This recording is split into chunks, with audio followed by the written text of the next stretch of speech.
Hey, I'm sorry to interrupt, but you guys are muted. I don't think we can hear anything. Okay, one sec. There you go. Thank you. Thank you. Sorry about that.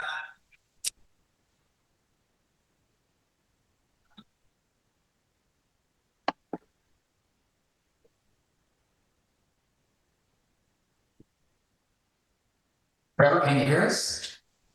Yep, I can hear you now. Awesome. Again, real quick, it's always a pleasure to talk about public safety in Trinidad. We seem to have a team that works really well with our community.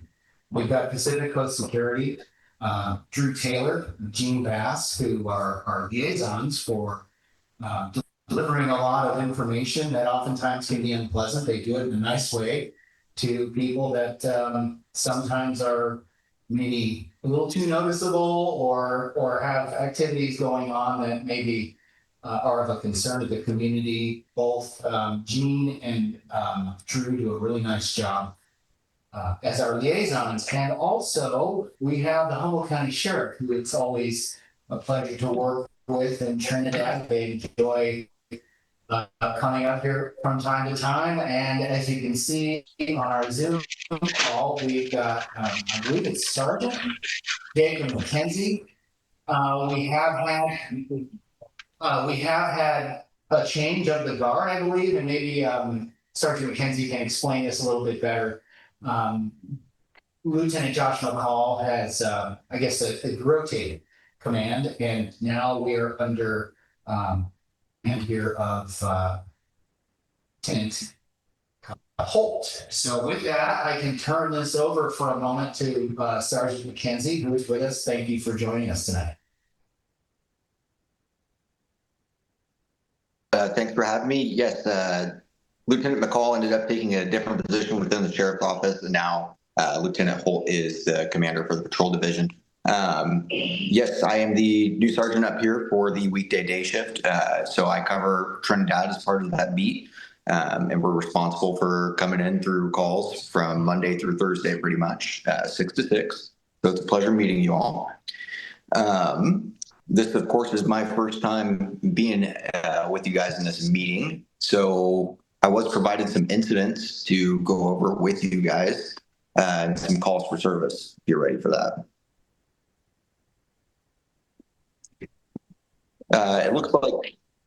It looks like for April of this year, there's been a total of about 60 calls, with the majority of those being Trinidad patrol calls or be on the lookouts, alarm calls, 911 hang-ups, and pedestrian contacts. It appears that most of our calls are coming in on Saturday and Sundays, usually between 8 o'clock and 6 o'clock and 8 o'clock at night is when we're seeing our most activity up there.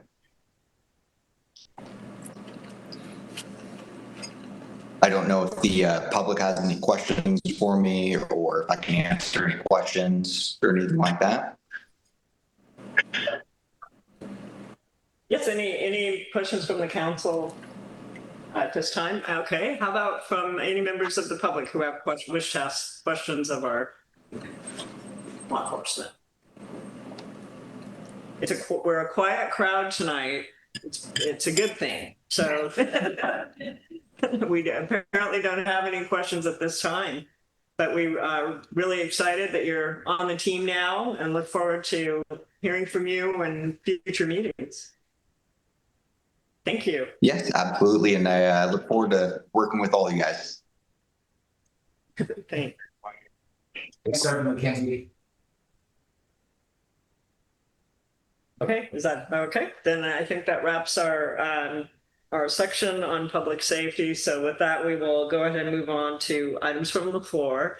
And at this time, members of the public may comment on things that are not on tonight's agenda. So individual comments will be limited to around 3 minutes. Please direct your comments to the council as a whole while maintaining decorum and avoiding personal attacks on staff and members of the council or on other members of the public. Council and staff responses will be minimal for non-agenda items. So if there's anyone who'd like to speak, Ms. Fleischer. is coming to the podium. I'm Patty Fletcher, live 2 miles south of town near Humboldt. Couple things. One, the Trinidad Civic Club annual Trinidad Memorial Ceremony will take place on Sunday, May 24th at 2 p.m. at what we call the Trinidad Bay Memorial Park, where the lighthouse used to be. And maybe the mayor will ring the bell again. And you're all invited. Two, it looks like the consent agenda includes the TOT thing. And thank you very much on the behalf of Trinidad Museum. We're exceedingly grateful to the council and the community support for the museum and the gardens. And I sent a sort of an update. I hope you all received that. And the last thing I wanted to mention is a year or two ago, we talked about a 250th anniversary of our country since the Declaration of Independence, maybe doing a time capsule.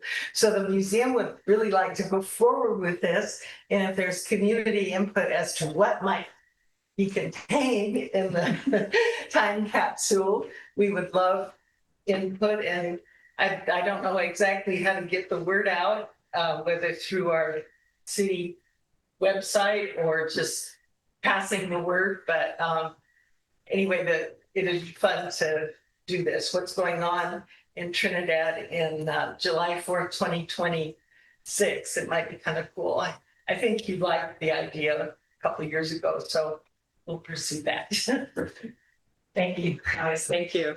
And for those who are, Patty did a nice update about the museum's accomplishments over the past year. It's in, I believe, public comments on the website. So it's been included in that. But that was a nice summary. Thank you.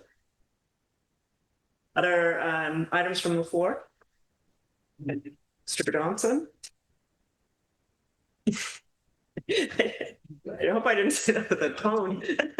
Richard Johnson. This is more of a question than a comment, and I should know better.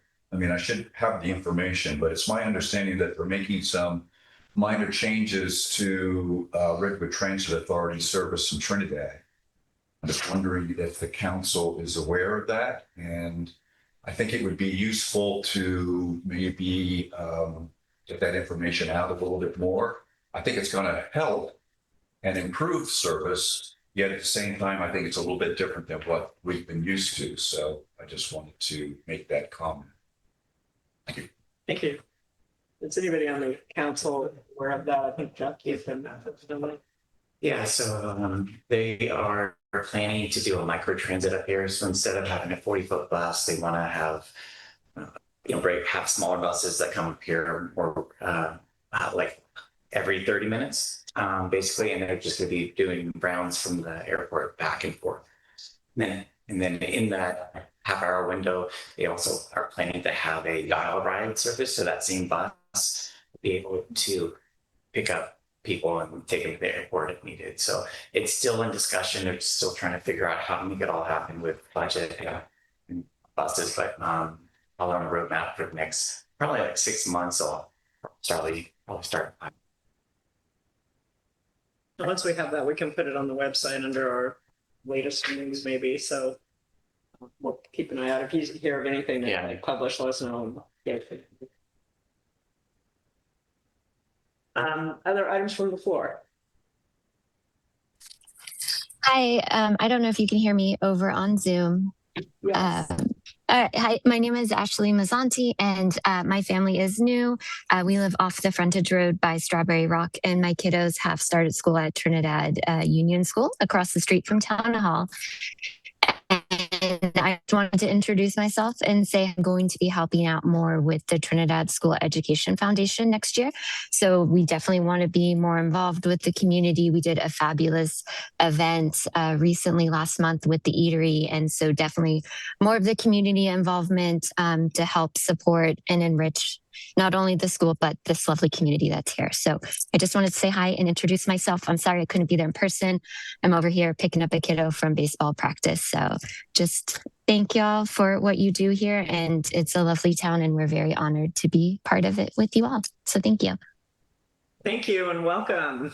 And Thank I'm you. impressed that you're doing so much so soon. So thank you so much for that, for the contribution to the community. That's a good sign. Yes. Yeah, so, Awesome. Thank you. Thank you. Carrie, did I see your hand up? I was just applauding Ashley. Oh, okay. Thanks. Thanks. I saw it out of the corner of my eye and it was the same color. So thank you. All Okay. good. Items Okay. from- Yeah. Other items from the floor, either on Zoom or in the room?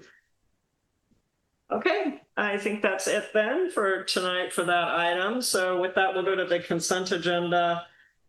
Council, any questions or comments? Anything you want to pull for the consent agenda? Well, I don't think I want to pull item 5, but I do have one question or observation about it. And that is, I notice it's a fairly tight timeline that we're hoping to be able to meet with the decision made in July. And I'm just wondering if that's enough time for interested parties to be able to find out about what is the opportunity and prepare a statement of qualifications and get it into the city. But relatively quick turnaround time. Like, insight on that. Yeah, so the process that we're following is a bit more than we're technically needing to. We're following the Caltrans procedures, right? And 2 to 4 weeks is their standard. So I think if we have, and I might have to lean on Angela out there, but I think we have a May/June issue and publish requests for qualifications with submission deadline in mid-June. So if we got it out by the middle of June, the middle of May, I should say, then that would be about 4 weeks, which is more than enough according to the Caltrans procedures. We can make whatever findings and sort of procedural decisions that we'd like to make, but seems like Caltrans is pretty well Right. about this. I was just thinking realistically. But I'm not familiar with who all might be interested or that kind of thing. So sure, that did seem like the period of time. It could be extended. I think the other bookmark we're looking at too is an expiring contract with planning. We got an extension right now through June. So we were kind of hoping to align that as reasonably as possible so we wouldn't run into another need for an extension if possible, but it's pretty flexible. Would this be a person in addition to our current planning arrangement or? It opens to the public. And the public To the city plan. Sure, yeah, for on-call planning services. And hopefully also, regardless of the outcome, it may open the door to some planning services out there that we haven't explored. And I know we were talking during our goals and priorities meeting that there would be a need possibly to seek some additional support from outside consultants, maybe on bite-sized projects to help us advance the planning commission and city council's agendas. And the housing. And the housing element in particular, right? Trevor had mentioned it at the last meeting, so there's a potential to uncover some new firms out there that would like to work with us. You're getting dangerously close to a discussion of a consent agenda items. Are you? I was going to say, Is that enough? that's enough for me. Okay. Okay, that's fine. I just would offer to pull it if you guys want to continue. Anything else on the consent agenda? Okay. Members of the public, any changes you'd like to make, things you'd like to see the council pull, so to speak, from the consent agenda, that just puts it on the regular agenda for discussion. Okay, I don't see anything from members of the public, so. I'll move approval of the consent agenda. All right, I'll second it. All those in favor? Aye. So moved. All right, well, that brings us to, Comment? yes, sorry. We're doing that. I'm sorry. That's okay, Richard. So we'll pause for a second. Yeah, I just to read something very quickly here. Patty has already said thank you, so. Oh, yes. So on behalf of the Trinidad Coastal Land Trust, I want to thank you for your generous contribution.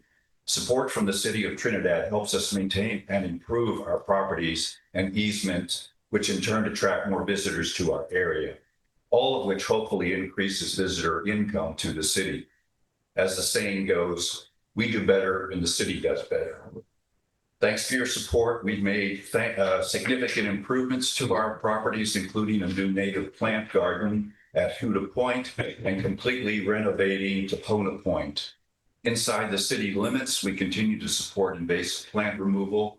And later this summer, we will be painting the historic building where the Trinidad Art Gallery is located. And then working with the city on a plan for the Saunders pasture to include providing storage space for the city's surf trail. Once again, thank you for your support and to the support that you provide to the other deserving organizations. Thanks. Thanks for all the work. I'm glad you came up, Richard, because I meant to say at the end, once we close the consent agenda, a thank you to the Chamber of Commerce, and Anna's going to come up and talk about that, the Trinidad Museum, the Coastal Land Trust, and the library, all for all the work that you do. So we're happy to. I think I speak on behalf of the council. We're happy to contribute. So Anna, I think you wanted to say some things from the chamber.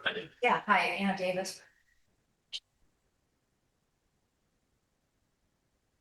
Appreciation for the work. A couple of years ago, we almost didn't make it. I didn't live here yet, but it was this money kind of really kept us afloat, and I'm doing a lot better now. And most of you know what we do in town, but we've managed to expand ways that we encourage people to come visit and enjoy Trinidad, including a tapas event where restaurants get people up into town just going visiting.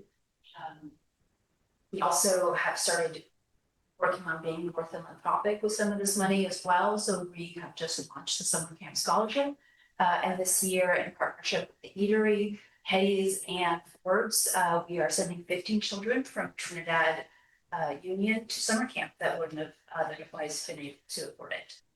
So the chamber's really dedicated to improving the community as much as they can, on top of drawing people here to support businesses, because we're all in this together, and so we appreciate it.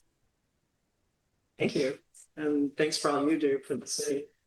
Any, since we're on this topic, any comments or questions from the council for the nonprofits? Okay, in that case, I will go ahead and move on then to tonight's agenda. We'll begin with item number 1, which is a discussion decision regarding Trinidad drinking water system comparative analysis options. This is a continuation from our July meeting where the council decided to proceed doing an analysis of the different options. And what we'll be discussing tonight is what form those that analysis should take from, I believe, 3 options, but Gabe will lead us through that. Thank you, Madam Mayor. I think my job has been consolidated clerk with the city manager position currently, as its privileges and its setbacks. One of them as privileges, I think, is that I tend to be overly, sharing when it comes to the record, and I take a lot of seriousness and pride in giving you thorough staff reports. So if you don't mind, what I didn't get to do is create a nice visual presentation material, because I feel like this one is pretty straightforward. But in light of that, I want to just go over with you and some of the details that led us up to this point, just so the record it stands and straight, and then we also have a clear understanding of what our options are moving forward. So I just want to back up for a second, start out and say that on July 8th, 2025, following extensive community discussion regarding long-term sustainability, reliability, affordability, and governance of our city's drinking water, the city council directed staff to pursue a comparative analysis of potential future water supply strategies. If you don't mind, I want to read that motion because it's a very important motion for anyone in the audience too. The motion was to direct staff to proceed with a comparative analysis and feasibility study that evaluates the 2 options for water provisioning in the city of Trinidad. 1, connection to Humboldt Bay in partnership with a rancheria or independently, or 2, continuing to operate its own independent municipal water plant. The study should include a comparative long-term cost, development, growth impacts, environmental factors, regulatory, legal guidelines, technical engineering, and operational requirements. Staff will bring back the RFP for study to the council for final review and seek grant money to fund. So this is where we were last July. We didn't know how we were going to do it. We didn't know how we were going to pay for it. And in fact, we didn't have the money to pay for it because 6 months before that, 8 months before that, we just implemented water rates that were basically going to stop the bleeding from, a loan, or not a loan, but a gift. But the general fund had to go $300,000 to the water fund to make it, to right the ship, let's just say. So there wasn't any money, and that's what sent us on this path. Community feedback has consistently reflected 2 competing priorities: maintaining local ownership, operational control, and watershed stewardship of Trinidad's municipal water system, while also addressing long-term affordability, regulatory compliance, staffing challenges, infrastructure reliability, and emergency resilience. The question raised at July 8th meeting echoed similar concerns raised on October 12, 2021, when the city last questioned its city's water system reliability. And that 2021 discussion was prompted by 2 driving forces. Number 1, the historic low Luffenholz Creek flows experienced during 2019 and 2021 drought. And 2, the rancheria's request for additional water resources to support their economic development goals. In July 2025, a new set of circumstances led to the revived discussion. The city's rapidly depleted $1.4 million reserve due to high operating and certified operator costs led to a $300,000 general fund bailout Western Water Fund. In October 2024, we implemented a new water rate increase finally after doing a rate study after 12 years. And that rate increase is now going to is scheduled to increase 10% every year in July, which is in a couple of months. That'll be our second increase. Let's see. So the timeline and the project timeline and implementation considerations, some of the things that have occurred since then. Sometimes time will tell, right? And we've learned a lot in the last 8 months. In July 8th, we had our city manager, former city manager Joe, resign unexpectedly. So that kind of set us back a little bit. In September, I combined my clerk position with the interim city manager position. In that consolidation, kind of automatically, I was drinking from a fire hose for a couple of months, and I had to really kind of wrap my head around how I was going to get all these different jobs done. In October, we had some competing projects, the compensation study, the town hall improvements started, and we had the crosswalk signs, the intertie project really coming to a head. And but we did do some staff level research, and those documents are included in the meeting packet. And one is from our city planner who addresses some of the growth concerns. Angela Cather, our grant coordinator at the time, who's still with us, she's now the special projects manager. She uncovered the TA grant that we're going to discuss tonight. So those documents have been seeded into the staff activities report since October of last year. So we've had a lot of time to digest some of this information.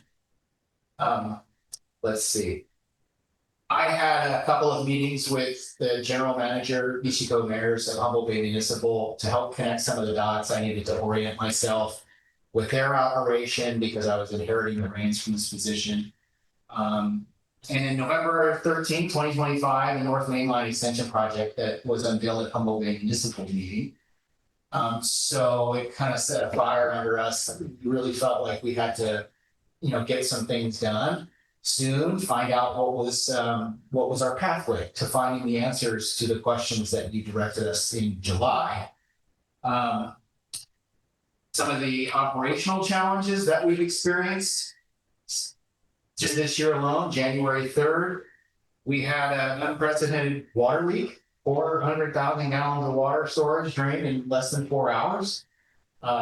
leading to a citywide boil water notice, turbidity exceedance notices, and a critical water shortage emergency that followed. That was a kind of a new lesson learned in our vulnerability in some of our exposures in our water system. And then in March, April, we had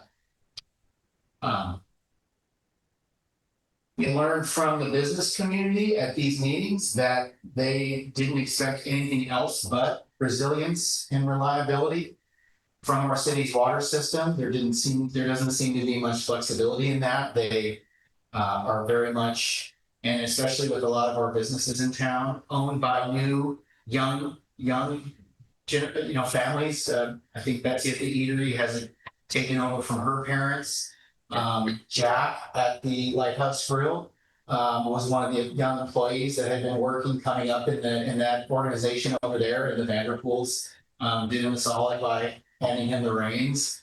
And then we've got the Beachcomber here, who is also a change ownership. And what I've learned from these businesses is that they need reliable. They want to grow. They don't want to downsize. They don't want less hours, right? They made that very clear at this podium during our post-incident, during these water meetings.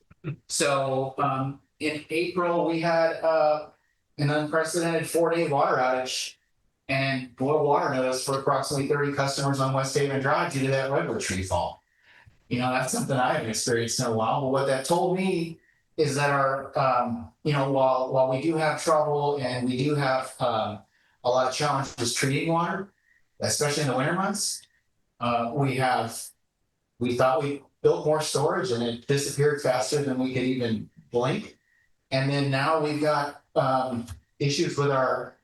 we've had issues with an aging distribution system. We've got lines on West Haven Drive that when that tree fell, we spent the better part of 24 hours trying to figure out how to shut it off without affecting the entire town. So there's been some new lessons learned with our vulnerabilities of our system this year. And we also, as far as water system plan observations, we're learning that, recently we tried to get one of our operators took his T3 test and passed it, but the state water resources regulatory agency who handles licensing said not so fast. We want to give you a license, but we think you're going to owe us another 750 hours of on-the-job training before we're comfortable giving you that T3 license. So now we're back to another 6 months at least of trying to figure out how to navigate through with a licensed T3 operator. Currently, we have Eric Sanders on a very minimal contract, but we're not so sure how long he's going to last. So again, there's some operational changes and things that we're learning constantly, that the goalposts keep moving as far as the regulations. They never really just sit still. So as far as now cutting right to the chase, so some of the comparative analysis options that we've discovered are pretty exciting. And I think in time, having some of these experiences now to help guide us with our application, to supplement all the studies that we've done already since 2018 and even prior to that, we really are able to narrow our focus with regards to finding everything we need to hand over to whatever process we choose tonight to pursue. And we've had some very optimistic, very friendly discussions with the State Water Resources Board, the Division of Drinking Water, who I think is probably the one state agency that looks at Trinidad for what it is. They don't look at us through the eyes of Los Angeles. They don't look at it through the same lens of San Francisco, Redding. They look at us for what we are as a small community, kind of trying to figure out what the next big investment is.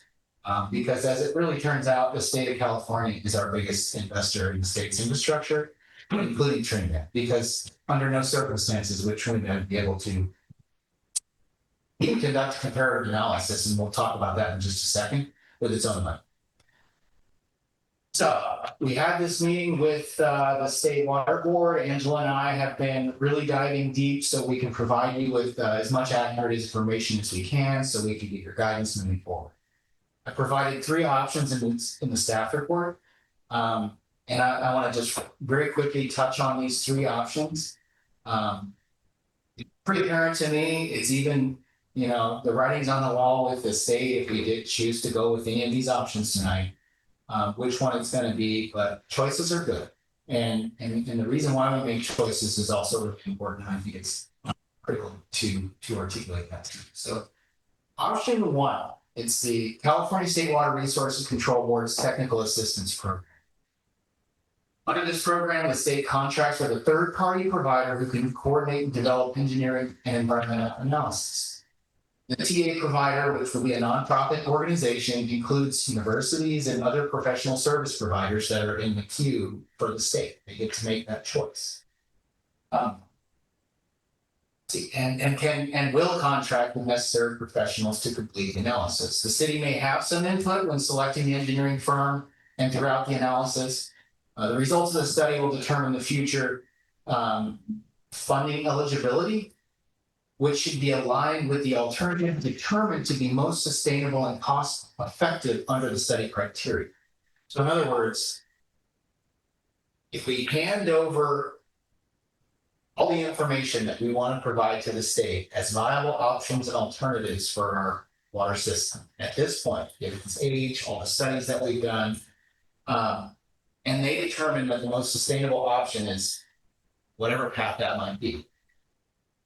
Future funding eligibility from that same department will be highly catered towards that option. If we decide to go a completely different route, it might be more difficult to get funding for those options. So per an email received on 3/6/2026 from the State Water Division Financial Resource Assistant Sanitary Engineer, the DFA can only offer funding for design and construction of the most long-term solution / alternative presented in the feasibility plan. For example, if the plan indicates consolidation is the most long-term solution to the problem, Department of Drinking Water can only provide funding for that. Any alternative would have to be self-funded for the city. So there's risk, you know, and that risk is it might uncover something that maybe not the most popular choice, might be a good choice. Regardless, the state's going to say, here's what our feasibility study has resulted, right? So, and I wanted to put this in as a disclaimer too. GHT has been awarded many TA projects by the state. So one of the things that we talked about in July was trying to find a third party, somebody that was in arm's length away, so they can give us a really good assessment that is not our own engineering, right? So, but they could potentially be ending up being selected, and that's just part of the game. So if we choose to go with option 1, the state can potentially make that call. It's not for sure, but they do a lot of stuff on it. The funding is 100% grant, no out of pocket, no match by the city, 100%. And our application status is ready to submit. We've already created the documents. It's actually a very, I would say simple, but Angela probably could vouch to it. It's a very bird's eye view summary, and we submit that through the state's portal, and we wait 3 to 6 months to hear from them. And if they like our offer, if they like our application and they feel like it's something they want to pursue, they'll get back to us and they'll start working on a funding agreement to continue, which could potentially take up to 18 months in total from the time we submit the application. So we're looking at least 9 to 18 months before we get some results. There's pros and cons to this route, obviously. If we don't have as much say in the selection of the engineering firm that's contracted. The city's gonna have to provide a lot of the data, and we're gonna be feeding the state that information, staff time. So there's gonna be a good output of staff time, some horsepower needed to be able to feed the state all the information that we have, which luckily we're pretty organized. Clerk manager, same job. We keep a lot of records in good order that are readily submitted. So, yeah, and the cons would be obviously if our engineering firm was currently GHD was selected by the state to perform the study, we would have to accept that. I think we would have a little bit of say, but it would be something we would just have to be prepared. I can stop if you want to ask questions, or I can just run straight through option 2, which is a little quicker. And then You guys prefer, you want to do all of them first and then ask questions, or do you want to get questions out one? Roland. Thank you for all that. Okay, let's, So- go ahead and roll with all. Yeah. Option 2. California State Water Resources Control Board's Drinking Water State Revolving Fund.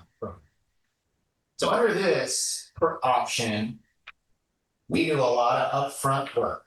We have to do general technical work, scope work, the budget, financial and environmental package. We have to put all that out up front. We have to direct that project up front, and then we need to submit it as an application, which then would be reimbursable later, but it requires a tremendous amount of output up front, which means fronting the costs of that for potentially 3-6 months, who knows, to get all these documents ready, to make the checklist ready. When the grant is awarded to the city will administer the grant and have full control of that process, kind of like what we do now. A lot of projects, we are the administrator of these grants. So we get grant payroll allocations, some of our staff time is recovered. So what that kind of does is it's all the subsidy to some of the hours of our employees, right? So Angela's time, for instance, she spends 30% of her time on grants. Well, the grants pay for that 30% of the time while she's here every day, and this other 70% we get to use it for other assignments. We're not gonna have that option during for option 1, but under option 2, we will have that. It's kind of like a more traditional path. Right? But again, a lot of horsepower up front.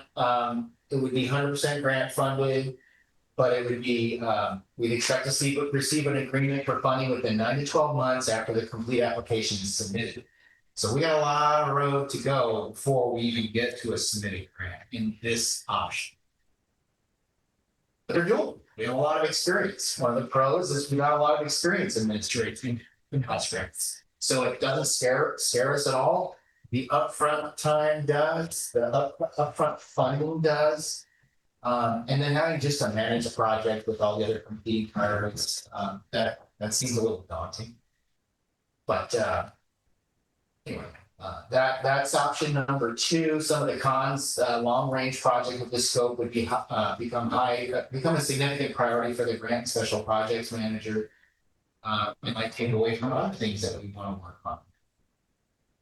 Or the boardwalk projects, or some of the streets and road grants, or parks, recreation, playgrounds, whatever might come up to the city's desire. So finally, option 3, which I'm really not even sure if it's an option at this point, because again, after last July, when we started talking about this project, we had only, maybe 8 months of our new water rates. Now we've got a year. We got a little more than that. We got a year and October, so a year and a few months now, and the results are basically that we haven't built up enough money in our reserves to pay for our own self-funded study, which we can do under maybe an expedited timeline to get some results that we want, maybe quicker than the 9 months to 18 months. We were fortunate enough to actually have a cold call from an engineering firm, Show Engineering. I talked to the principal there. He just blew my thoughts off. I'm like, how did you know we needed help? And he just called out of the blue. He said, I didn't. And I said, it just so happens that we're looking for some help with this. This is a few months ago.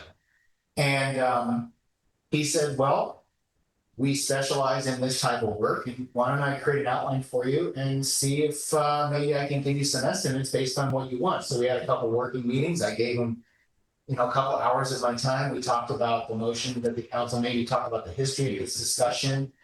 And we talked about some of the other ideas that we've invested money in, like the upstream storage.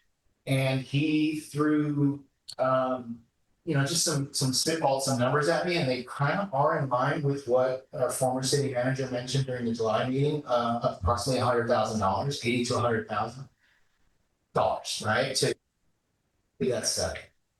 So with our water rates now, kind of in the rear view, and seeing now we've got audit that just showed up in my inbox today from our auditor from fiscal year 2025. We just haven't put enough money away to make that happen. So if we decided to go this route, we would be talking about potentially another general fund gift or a loan to the water fund, which is not really what we want to do. That's not really good practice. We've already given $300,000. We've committed potentially another $300,000 loan, which we don't want to use. But so the self-funding route, the controls, we have total control in that process. We can get a faster timeline, but the bigger problem is how we're going to pay for it.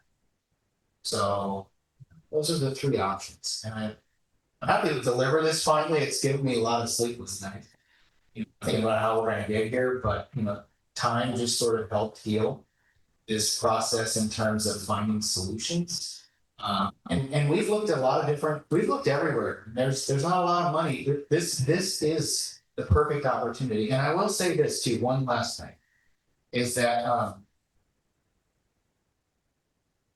the two primary focus of in your motion, which was, looking at another alternative water source, possibly Humboldt Bay, looking to invest in your own water system. That could be investing in our own system. And also the ideas that have been proposed by members of our community that talk about upstream storage.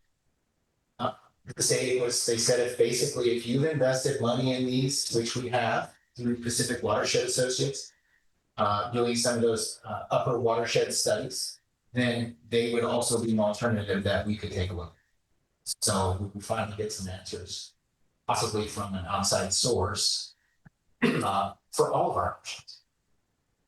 And that is what we're looking for. It's not groundbreaking by any means. I think the writing might be on the wall, for me anyway, as someone who you hire to manage the business of the city, in terms of all the competing priorities that we have. But I wanted to make sure that everyone knew what work and get your input on. Before I forget, could you repeat this quickly? I don't know if I quite understood what you said about the PWA prior studies. Yeah, so those studies were done to understand how much water was in our watershed, right? During the drought here. We got water, we know it's up there in the ground somewhere. I think we've heard numbers that, there's as much water locked in the ground that there's the Ruth Lake Reservoir. I think I've heard that thrown out of the podium a few times, or some percentage, right? So Trinidad area resident, Fox Farm resident Steve Madrone generally likes to attend these meetings and tell us about his theories of how to. Oh, hey, there he is. He has mentioned before that we have, we need to look into this, right? And to see if these theories are really feasible options. And the state basically said that if you've invested time, and we have that on the record, we've invested time at Pacific Watershed Associates, we've exploring the upper Leffenholz Creek watershed, and that would be something that they would look at as well. Would that pertain more to option number 2 or option number 1, which is, I understand it, more the state makes the decisions for you? They make the decisions, but we help them prepare the stuff. Yeah. So 1 and 2. 1 and 2. And I guess we, to the extent that we would have complete control of what we want to study or look at, because we're paying for it all ourselves. That would be accurate. And so I just want to clarify too, so, on to Bryce's point, if we went for our option number 3 and depending on which contractor we selected, we would not be talking about upstream storage option at that point, right? So we're only talking about it in option 1 and 2. Is that what you just said, or did I? I think there was a note made in that, because I mentioned it to the option 3 engineering firm, that these were all ideas that Trinidad has kicked around over the last 5 to 7 years. Yeah. And I have to look at that outline that was provided. He did a real nice job providing the outline, but I thought it was, it wasn't quite, this isn't really the venue to be unveiling that. Not because it's not anything, we don't have a contract, and it was really just something they were doing out of the good graces of their, themselves, just to say, hey, how can we help? Here's an opportunity to find some help. And this is before we fully realized the options before us at the state. This was a few months before that, when we were really just looking for, where do we start? Do you have any idea how much money we spent with PWA on the upstream storage so far, or is that Tens of thousands of dollars. I don't have that exact number, but it's not salient then to them? Yes. Okay.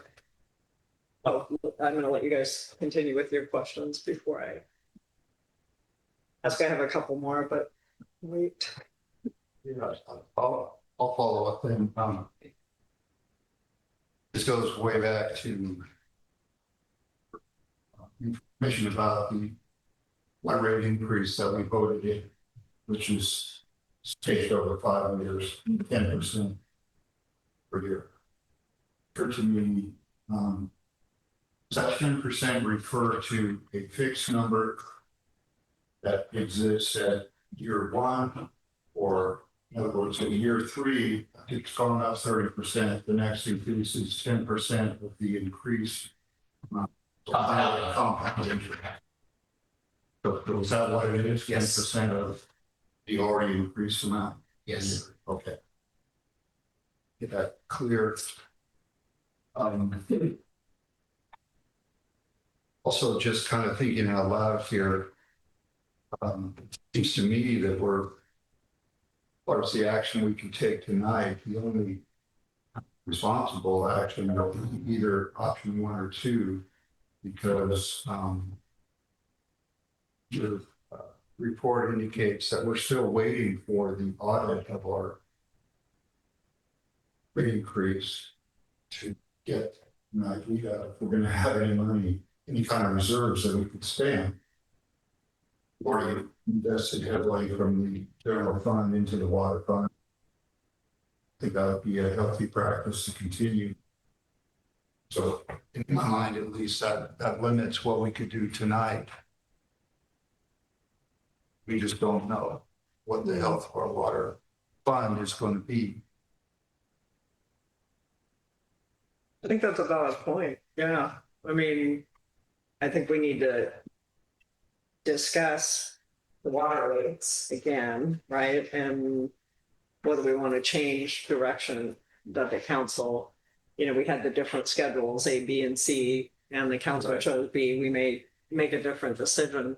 I think, yeah, it's people that want to be on a different agenda. Yeah. Yeah. I mean, somebody's phone vibrating, or is it just me?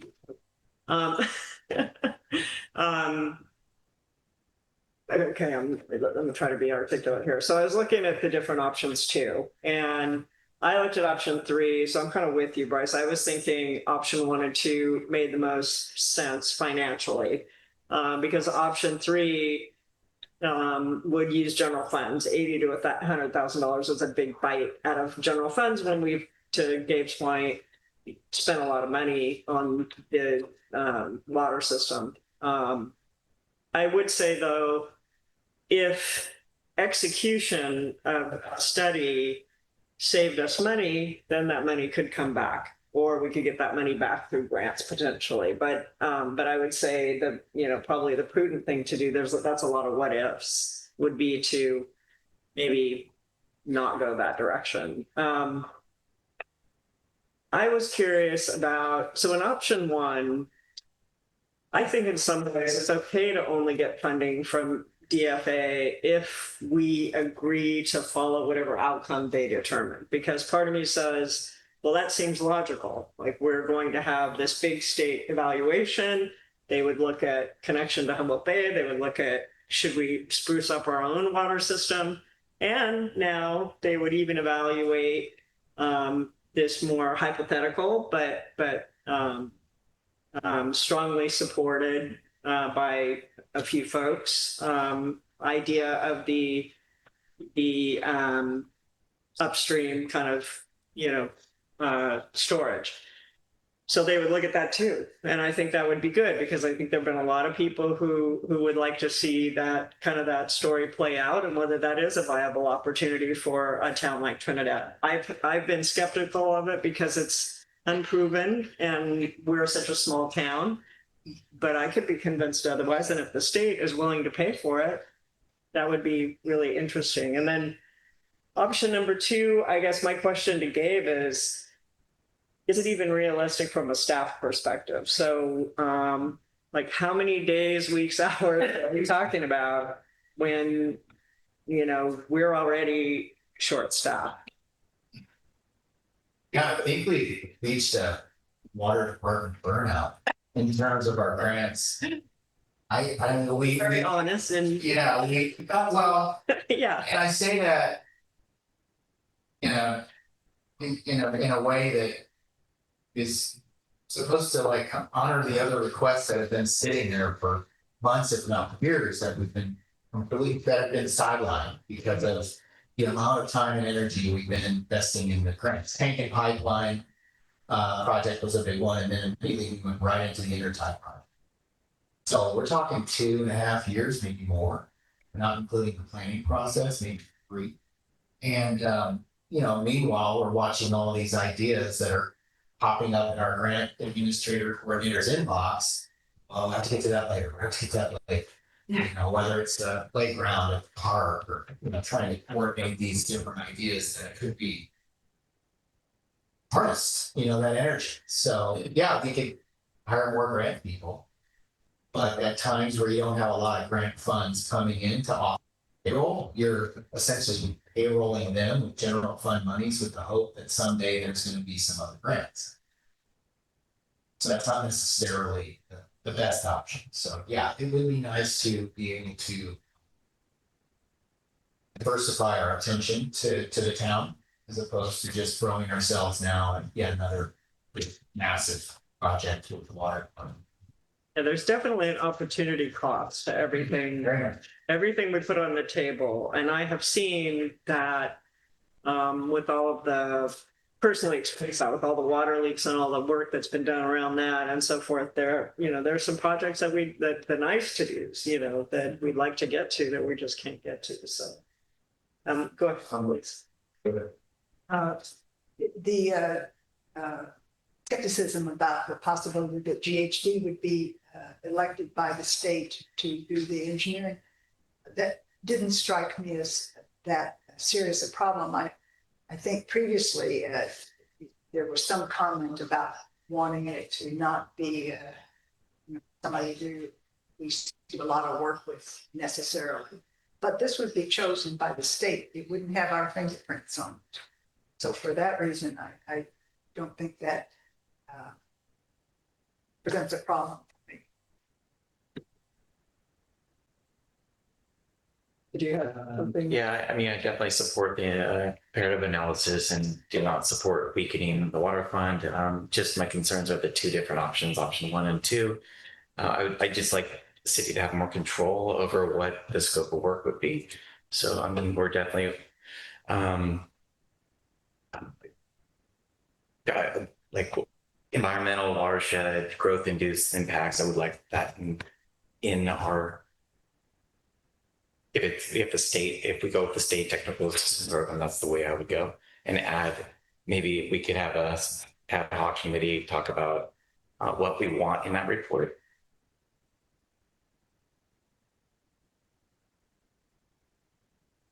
I'm gonna say one thing. Talking to a lot of our local citizens out there, they're happy to see this on the agenda. but they're tired of seeing the can being kicked down the road. They want action. And I agree with them 100%. I mean, thanks, Cheryl, for putting it on the agenda. Let's get this thing taken care of. Yeah, I had a couple more questions and points. Do you have a good feel, Gabe, as you sit here tonight, whether option 1 or 2 would require more staff time than the other? So they both would require a certain amount of staff. I think the stakes would be a lot higher with option 2 because, once we start investing money and once we embark down that path, now the money that's sitting and the output that we put out, it's like, unless there's momentum behind it the whole way, then it could stall out at times, thereby expanding the time and the length and the breadth and the scope of the project. So if we get going on the project and we put out a couple $1,000s, we've got grant contracts showing up, or we got contracts showing up on the agenda for environmental and technical assessments, and now we're going to go try to get bids from various, contractors, consultants to fulfill each one of the components that are required for us to be able to create a complete application, which we then submit. I think it's going to require a bit more action on the council's part. It's going to require more agenda items. And again, that's upfront costs. That's going to be output for a year or 2 or however long it takes. Now, there's a different vibe when the state's, reaching out to you saying, hey, we're moving this project along. We need this, and this. They're not asking us to go out and seek contracts with consultants to complete projects. They're asking us to send them every resource we have that we've invested money in for the last 5 to 10 years. In other words, all the supporting documents listed in the staff report, our demand assessment, watershed analysis, the work PWA did. So we're just feeding them as opposed to them waiting for us, right? And we know how those things go. Once something gets agendized, it could take time to build to an agenda topic, and next thing you know, 6, 8, 9 months go by. You're like, what happened? So different flow.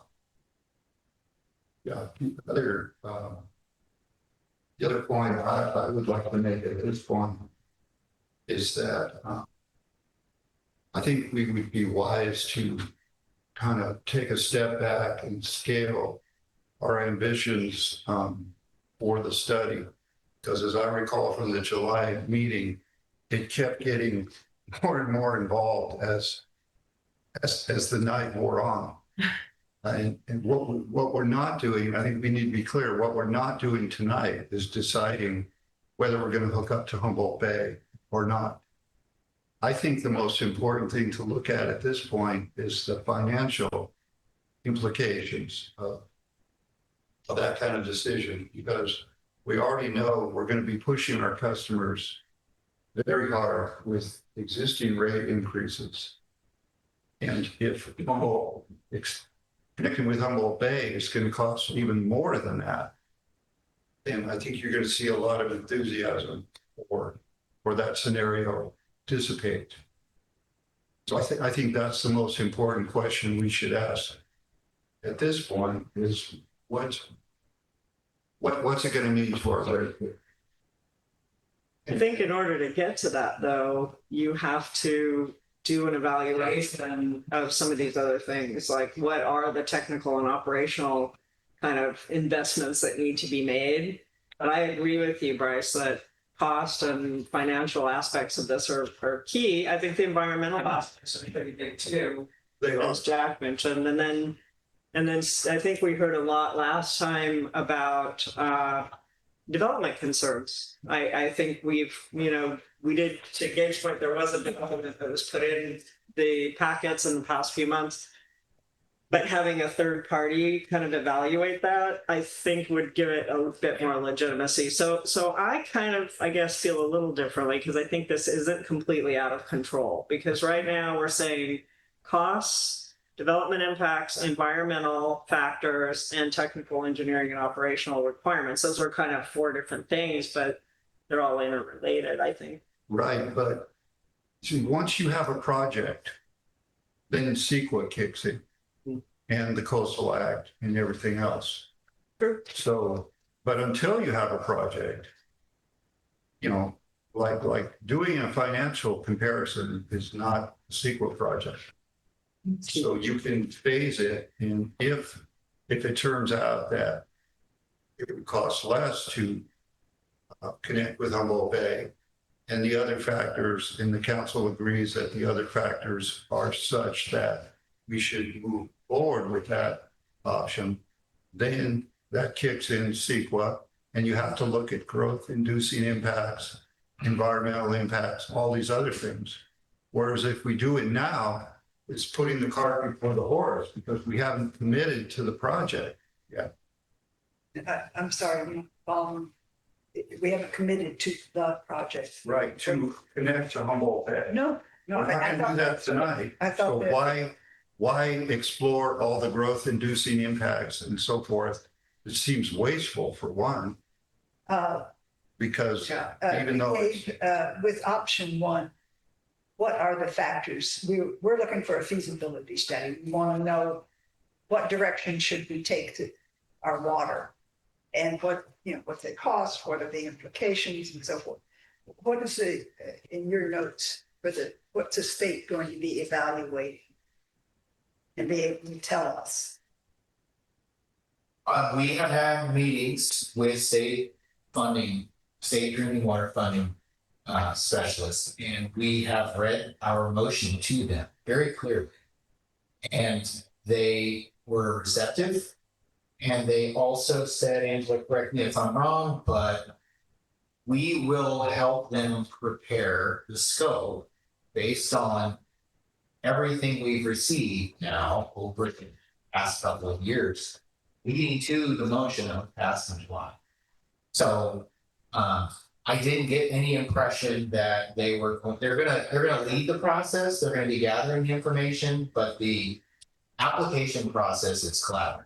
We are providing information to them as to what we're looking for. I mean, they don't know what our alternatives are. That's our job to share with them, the feedback and the work that's already been done. So to that point, I think that the city has still some flexibility to make sure that the state understands what we want and what we need. Prioritize, yeah.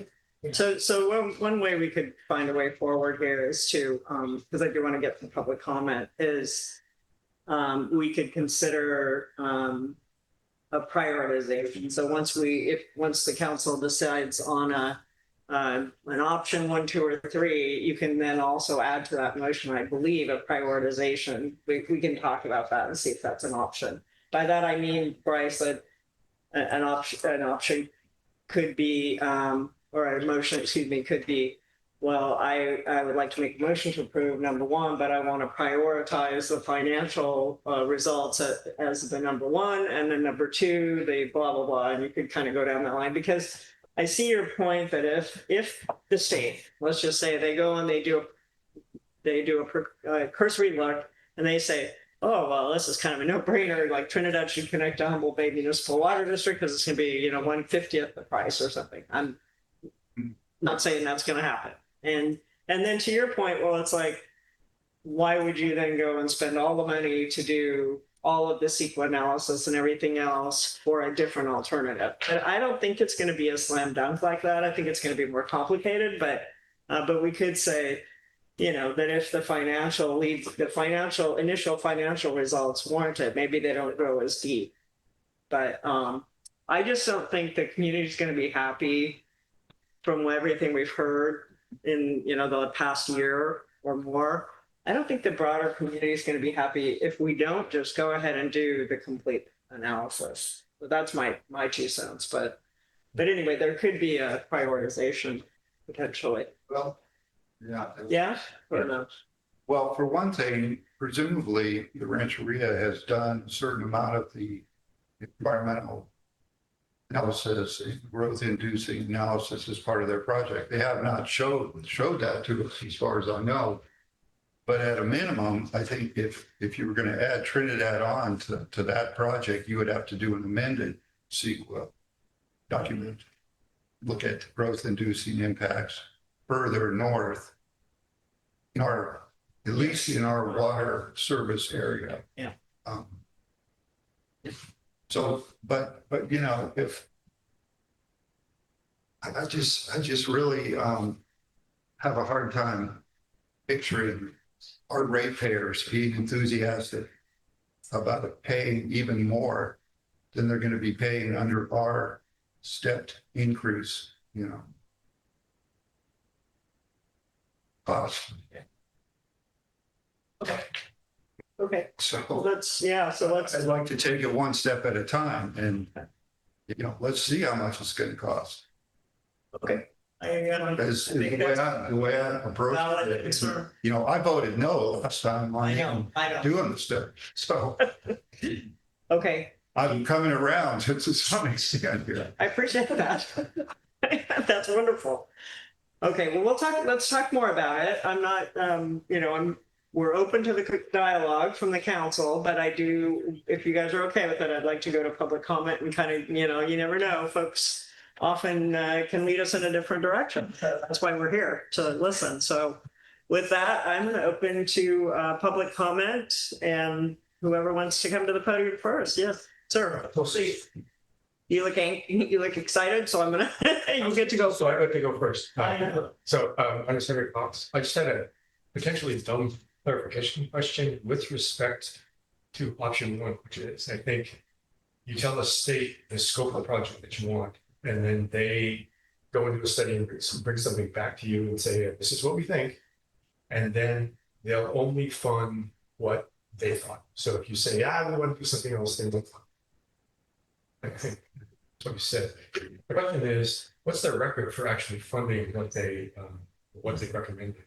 You know, so there've been 50 projects in the last 20 years, and they funded 0. Okay, Yeah, good question. Or they funded, you know, half of them to 50% of the total cost. Or, what do the statistics look like? Because if we're going with that, it seems like they want to push that option because that is the lowest load. What does it actually do? Do we know the answer to that question? Like how often or maybe that. How often? That's a good question. Yeah. Do they fund their you know, their recommendations? I thought they did something with West Haven. I was just going to say that. Okay. West Haven could be a great example of this exact process. The TA. West Haven handed the process over to the state, and if their website's accurate, they did pretty much the same thing we're doing. They explored the alternatives, and in fact, I think if the website's accurate, it says that West Haven chose their own option, as opposed to an option that the state offered. I don't know, Dave's here, let's let Dave talk. I think he's. You set me up. We'll go back to this first. It seemed like the appropriate time. David, introduce yourself and who you're with, that way folks know.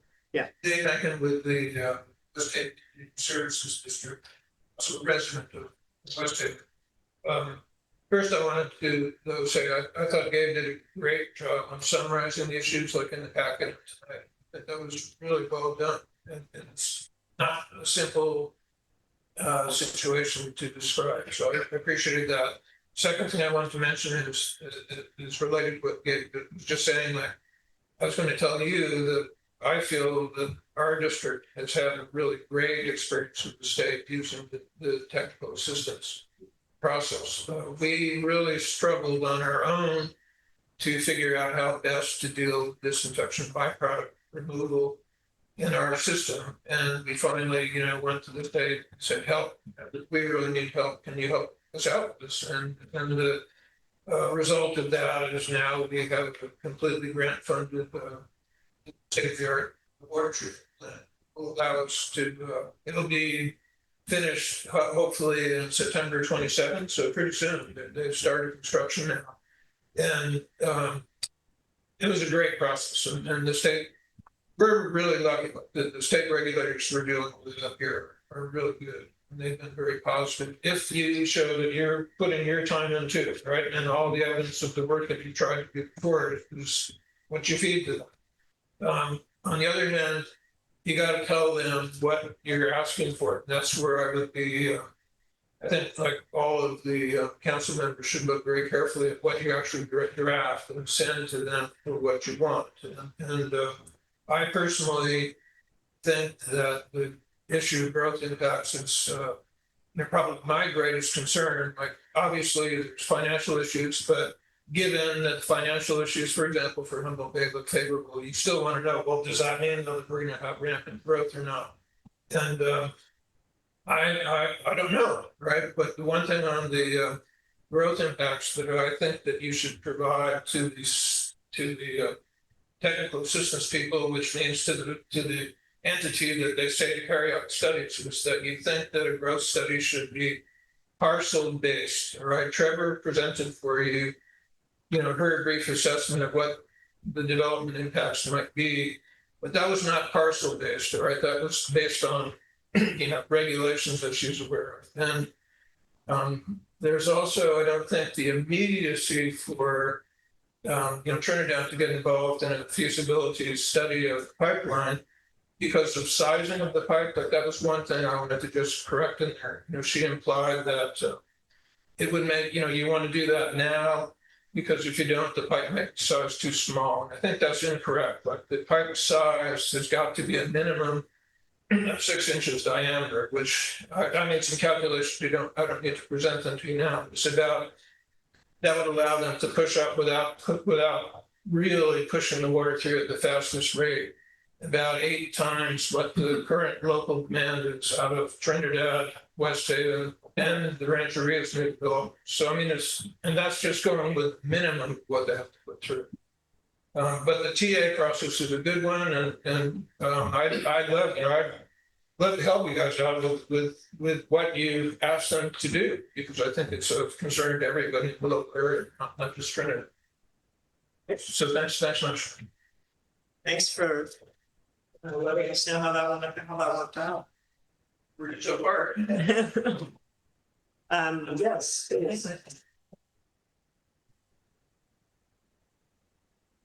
So on the question of rapid growth, it just doesn't seem like a big concern. We're so self-limiting because our parcels, small or large, have septic systems, which in our town at least take up a good part of our more of our lot. They take up more of our lot than our buildings do, and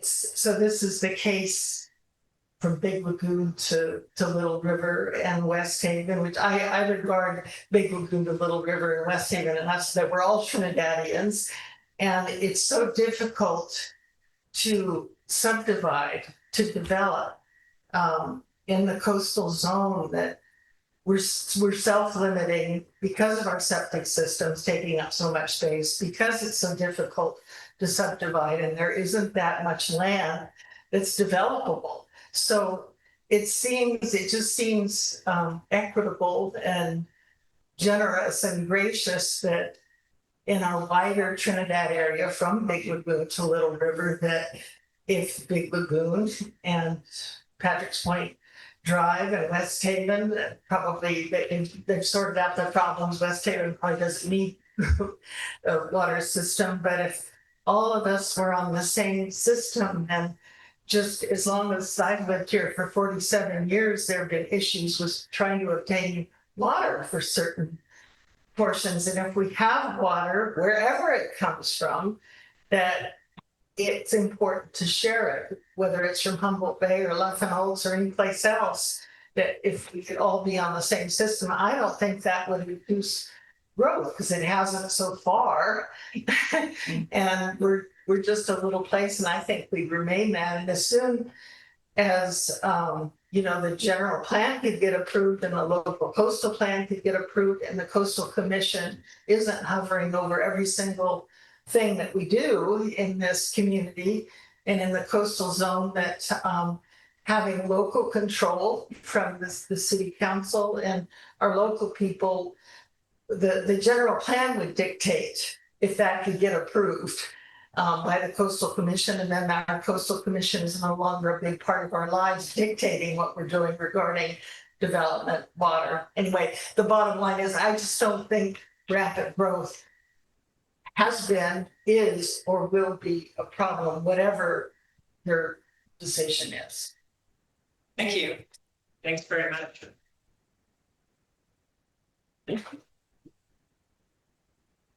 I mean, I'm Monica from West Haven, and I really wasn't going to talk tonight, but Patty just said, I just had to respond to it. And that is the West Haven Community Services District just got a very good sized grant from the state to redo its entire water system, and it's well underway. I mean, it's you go there, it's obviously well underway. And it seems like you can't very well say that the whole area is going to be, you know, one big block. So it's because it's not, it's clearly not. Thank you. Thank you. Anyone else?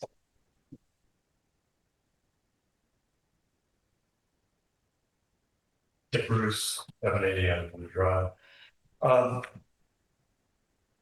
You have the motion that was passed back in July, and I think kind of getting into the weeds here with some of those concerns.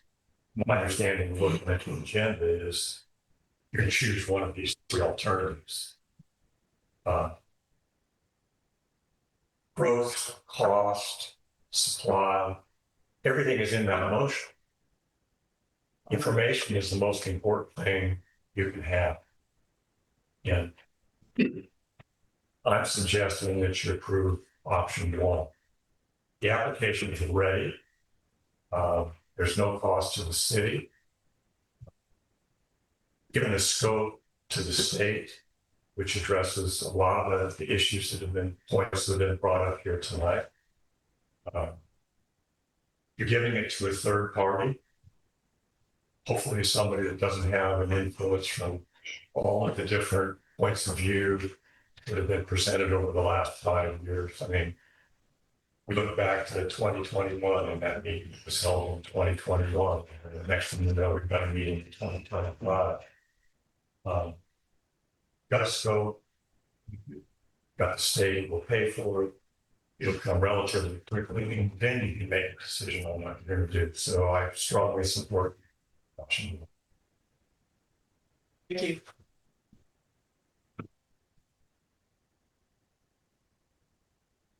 Good evening, Jeff Barrett, 829 Edwards. It seems to me that the discussion up until now has been we'd like to make the decisions ourselves and do option three, but we don't have the money. I'm very wary of turning over these decisions to the state, which is what we're doing if we would choose option one for future funding and everything else. So I'm just wary of that. And I guess I'm wondering if we don't have the money now in our own reserves to do that option three, would we have it in a year? I mean, how fast are we accruing money into that? Do I know? Have we already been doing it for a year and a half, and we don't have enough now, right? But how much money, Dave? Thank you. Thank you. Yeah. Okay. This is. Is there an answer to that, or we're not going to get answers? Yeah, we technically. I don't have to answer, but I can come back to it. But if he has an answer, we try to accommodate. But it's at this point, it's more you telling us and us listening. Yeah, I'm Tristan. I live on Berry Road. I think we're having a lot of side discussions as to potential impact, which isn't really what's on the agenda for tonight. And I also think it's a little bit naive to assume that any one of these three options would necessarily dictate any one potential outcome. The whole point of undertaking this study would be to determine what is the best path forward for the city, and everyone in this room, or a lot of people in this room, have different views of what that is. And I really support a scientific-based study that's ideally impartial but well-informed. And options 1 and 2 are great options. However, city staff is already overworked. And I really think option 2 is really just like a kick in the can down the road, some more kind of option. And option 1 could actually give the city a path forward to find a real, sustainable, long-term solution for the city that would quit sucking up all of city staff's time on annoying problems that come up every 6 months or every however often. Because we have a lot of other things that people in the city care about. And yeah, and I guess side note, maybe since everyone's making side notes, I think that city planners report regarding potential growth impacts is really well done. Our city planner is very well informed with the regulations and the zoning of the greater Trinidad area. And that report seems to get heavily discounted by council and members of the public. I think it's pretty spot on and fact-based. So I would hope that would quell a lot of people's concerns regarding growth. Thanks. Thank you. And I have one more person in the room, and then we'll go to the 3 online and Supervisor Madron. Well, thank you. My name is Anita Thompson. I'm a Trinidad water customer, as most of you know. Thank you, City Manager, for your excellent summary. Appreciate that. I support option number 1 for the following reasons, and some of them were named. Funding is 100% grant free. Free money, I mean. Application status is ready to be submitted. The consultant selection and project management would be handled by the state. GHT consulting group may be selected by the state to manage and perform the study. And I don't have a problem with that at all. In fact, I think that would save time, just as GHT knows our background and they've worked for us. And I have a lot of respect for Steve Allen and GHT. And lastly, the city of Trinidad has experienced a staff shortage, as the mayor and other people have pointed out. And even if the staffing wasn't limited, a feasibility study is a huge burden for our city and a time-consuming project to implement. This study may take up to 18 months. And if the feasibility study results, the data demonstrates that the city of Trinidad should connect to Humboldt Bay Municipal Water District. I'm just going to say Humboldt Bay instead of the whole thing. It sounds like the council would still have a vote, and I'm concerned about that. If it's, in other words, the final say, my question is, in other words, the final say whether or not to connect to Humboldt Bay, if the data shows that we should, that's a question I have. Will the council, especially if it's a new council next year and a new mayor, be able to make this important decision for Trinidad's water customers? Trinidad's businesses, Trinidad Union School, as well as our future generations, even if their decision is not based on the feasibility findings. And for me personally, it's not about me, it's about future generations here, because it's going to take a long time. But I'm concerned about the community and water long term. In other words, can the council ignore the experts' evidence and not base their decisions on the feasibility results? If so, a decision not based on facts will have negative consequences for Trinidad water customers and future generations. Okay, so as you are aware, when the feasibility study was a discussion item and was passed last July, prior to the start of the meeting, I had requested that one council member recuse himself due to an obvious conflict of interest. I'm still concerned about his bias since he continues to be a voting member and what effect his vote and influence will have on making a final decision, and a decision that will affect Trinidad's water customers for the long term. Therefore, it is my hope that option 1 will take away any decision-making power from the city council, whether or not to connect to Humboldt Bay Municipal Water District. if the study states that, if the study says don't connect, I'm fine with that too. It's what is the data state? What is the result state? What is the evidence state? And instead, the action taken will rely solely on the findings from the feasibility study. Unbiased experts need to make this important decision for our community and future. Thank you. Thank you. Mayor, Supervisor McGrone, and then I have folks with hands up online. And staff, maybe you can help me with who had their hand up first. I apologize, I didn't see that out of the corner of my eye. Please. Thank you. Yeah, it's really good to be here tonight, and I'm also in support of option one. So go figure, right? From what I've heard tonight, everybody's in favor of option one. There's some caveats around that some people are concerned about, and I understand those very much. So we ought to be fact-based. And I think, getting answers is a really great thing, right? And that's what we're lacking right now. We all have opinions, we all have biases. I like to think I'm a scientist, right now, and I try to do fact-based stuff. But, we all have biases, council members, community members. That's just the reality of life, right? But getting those answers is important. I'm your 5th district supervisor, and I've lived in Humboldt Street for 40 years.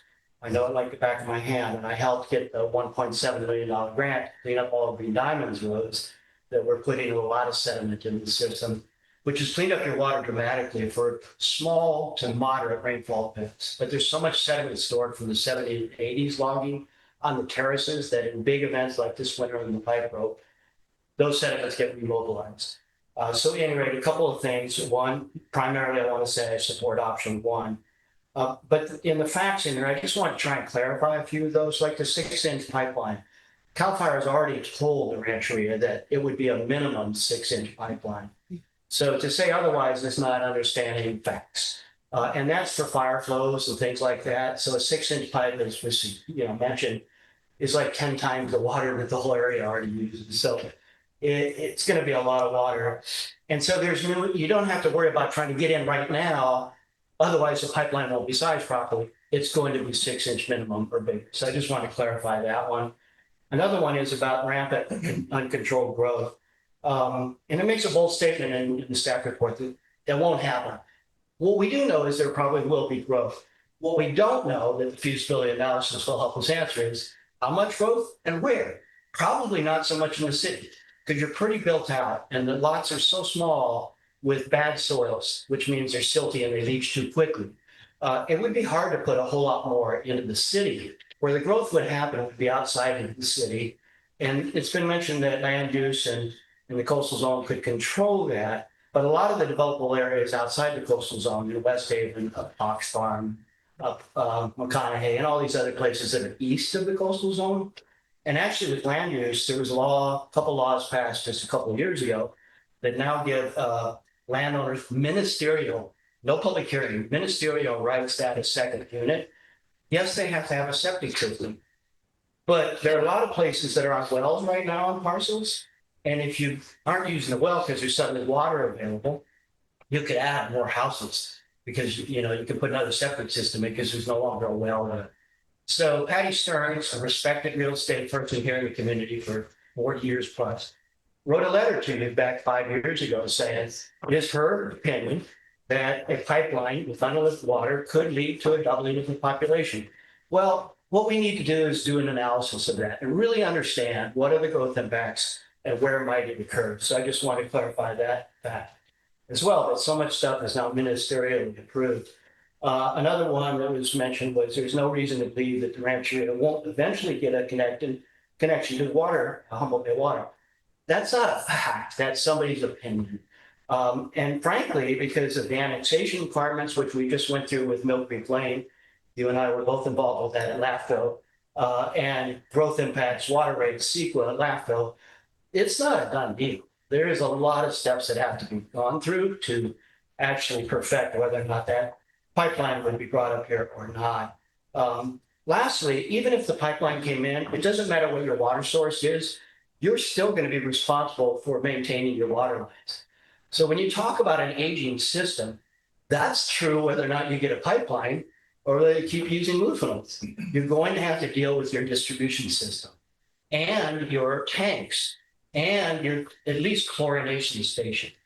What might happen is that you might have less disinfection and treatment process, because if the water coming in is cleaner compared to current lupinals, you might have less costs there. But you would have the increased costs of more pipelines, like 4 or 5 miles of pipeline coming from Dowsbury to Trinidad, a lift station down at Little River to get it up the hill, a chlorine booster facility, and numerous other things. So you're still going to have all those costs with your existing system, but you're adding additional infrastructure. So logic suggests that's going to increase your costs and ratepayers, things. But I don't know that for sure. Let's do a study. And this study, option 1, will get you to that place of understanding those things really well. So I just wanted to say, my recommendations are continue replacing your old lines. There are still grant monies that you can get to help replace your old line on West Haven Drive and other ones. And you've done a great job as a city in replacing lines already. And the intertime, getting a new water tank, those are all incredibly commendable things that you've done. Keep doing that. Additionally, support distributed water storage, which I've talked about a lot. There are grant monies for that. We talk about that in the Watershed Council. And some people have called me about possibly putting in tanks like Huey Lynn did years ago when he was still with us. Because that distributed storage can go a long way towards adding safety for fire and backup water at home if a pipeline breaks, which it will. There will be more breaks in the future, but then you can do that. Lastly, in this study, and I appreciate the PWA work that was done in the upper watershed, which did identify that the terraces up there, sandy terraces with infiltration because they're flat, does store approximately 1/3. You wanted to know the numbers. It's not everything in Ruth Lake, but it's about 1/3 of the water stored in lupinals in Ruth Lake is in the terrace, which is so much better than an above ground reservoir, which the PWA study said there's not a lot of good locations for that. But you already have the water stored. And that's why I've always said, if you want to get around this problem with turbid water, heavy rainfall events in the winter, tap the Franciscan Springs up in the canyon, which are known to deliver like 12 gallons a minute year round. And with 4 of those, you'd have your 90,000 gallons a day, right? And it could be gravity flowed to the water plant with an inline hydro system to produce all the electricity to run your plant. So this study could study that finding and take a look at that, not reservoirs, but how do we tap the terrace and the water? It will only be a wintertime diversion, so we wouldn't dry the creek out in the summer, because in the summer you can keep pulling it out from the creek where you do, because it's clean water in the summertime. So I just wanted to keep mentioning those recommendations. So thank you for your time. Thank you for your recommendations, and thank you for letting us know which direction you think we should. You're welcome. I appreciate it. If I can help in any way. Thanks very much. I'm going to go ahead and go online. I guess I'll just start from left to right, Paula, because I don't know who had their hand up first. Paula, I'll start with you. You're want to come up to you? We're ready for you. Your comments.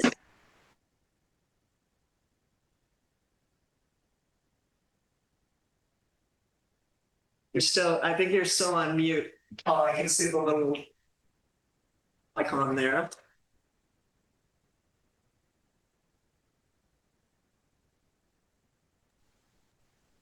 There you go. Can you hear me? Yes, go ahead. Okay. It's my understanding, and if I'm wrong, maybe you could clarify when you have your final discussion on how to vote. It's my understanding that the costs to the ratepayers long-term will be looked at in the study number 1, which I tend to be in favor for, the number 1 option. So the question is, will they be looking at the long-term cost to the ratepayer? All 3 options will look at the cost to ratepayers and long-term. Okay. I don't know what that term will be exactly, but realistically, what, 5 to 10 years, most likely.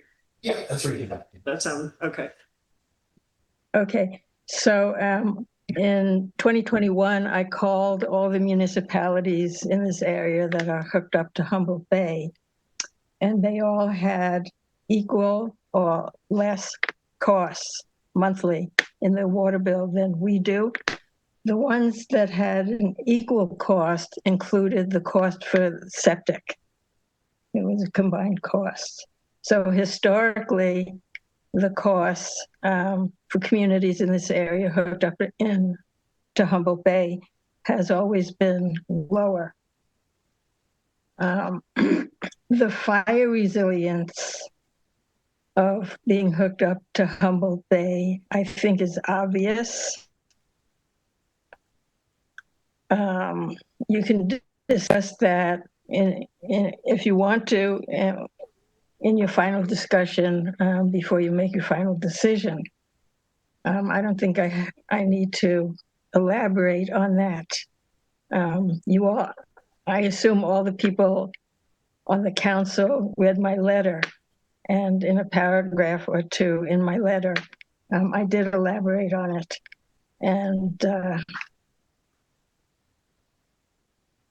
that's why I support the feasibility study. Option number one is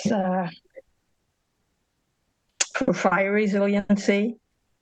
And it seems apparent that the cost in the long term will be no more than what we're used to paying. Thank you.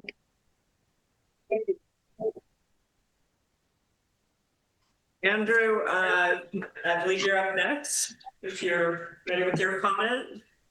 Yeah, sure. Andrew Davis, Trinidad resident. I just wanted to express my support for what Bryce was saying about focusing on the financial feasibility first. It was interesting what Paula just had to say there, but I continue to think that's the kind of the number one thing we need to be thinking about before really doing anything else. So whether you go with one of the options presented or, as Bryce suggested, maybe just paring this down and kind of trying to hone in on that, I just wanted to voice some support for that idea. Thanks. Okay, thank you. And then Carrie, you have your hand up. Hello. Hi, everyone. My name is Carrie. I am a former council member and I was part of the decision-making process for the feasibility study. And I thought I'd just jump in and just mention some of the reasons why I ultimately voted in support of the feasibility study. And I'm not sure how helpful that is, but it's just some of the things that really, informed my decision. Looking back on the decision, I just wanted to mention that separating from the Trinidad Rancheria as the largest customer of our Trinidad water, that's really what seemed to be spurring some of this desire to jump in with the Humboldt Bay water pipeline. And I know a lot of people expressed growth concerns, but what I saw was that if we lose our largest water customer, that annexation and growth in our community would be the very natural next results. And I don't think that that's necessarily a bad thing, but just to know that those who are concerned about growth and yet don't want the pipeline to understand that growth will likely happen because we have to gain more water customers in order to keep our boutique water system running and to have enough customers to support the demand for water in the area. And so I think there were a lot of really valid concerns, and I think we should look closely at all of them. First of all, thinking more holistically how we can improve our water resources here in the community. And some of that, I think, is working more proactively and cooperatively with the Trinidad Rancheria. So I'm interested in hearing how the Rancheria could support or be also part of this process, considering we were joining this feasibility study to see how we could share the costs together and, potentially cut the project by 50% for the city of Trinidad and also for the Rancheria. So I'm curious to see if there might be ways considering there's obviously a political dynamic and we're two sovereign nations between these two entities, but could the rancheria also contribute manpower or share costs with us in terms of the feasibility study? So that'd be a question I have. I had a personal experience when I lived on Underwood Drive of working with the Planning Commission. There was a project proposed by our neighbors across the street that wanted to put a bird's nest on top of on their house, which significantly impacted our view. And my experience with the Planning Commission was that they were very understanding of our situation, and given all of the constraints that they had in front of them, that the Planning Commission were made a decision that was would have been very impactful to our view and was in line with less growth. So I walked away from that experience really having a stronger trust and relationship with the Planning Commission, feeling that they really had the greater good of the community residents in mind after that experience. And so I just thought I'd share that as well. That, and having annexation, bringing annexation to the surrounding neighborhoods of Trinidad, if that, this is obviously way down the line, but they would be incorporated into the Planning Commission, and therefore, all of the projects would have to be guided by Planning Commission standards. But ultimately, I wanted to say that I felt like I had also a lot of sleepless nights about this issue, both as it came up to it and afterwards. And hold on one second, Jack. No, not right now. Not right now.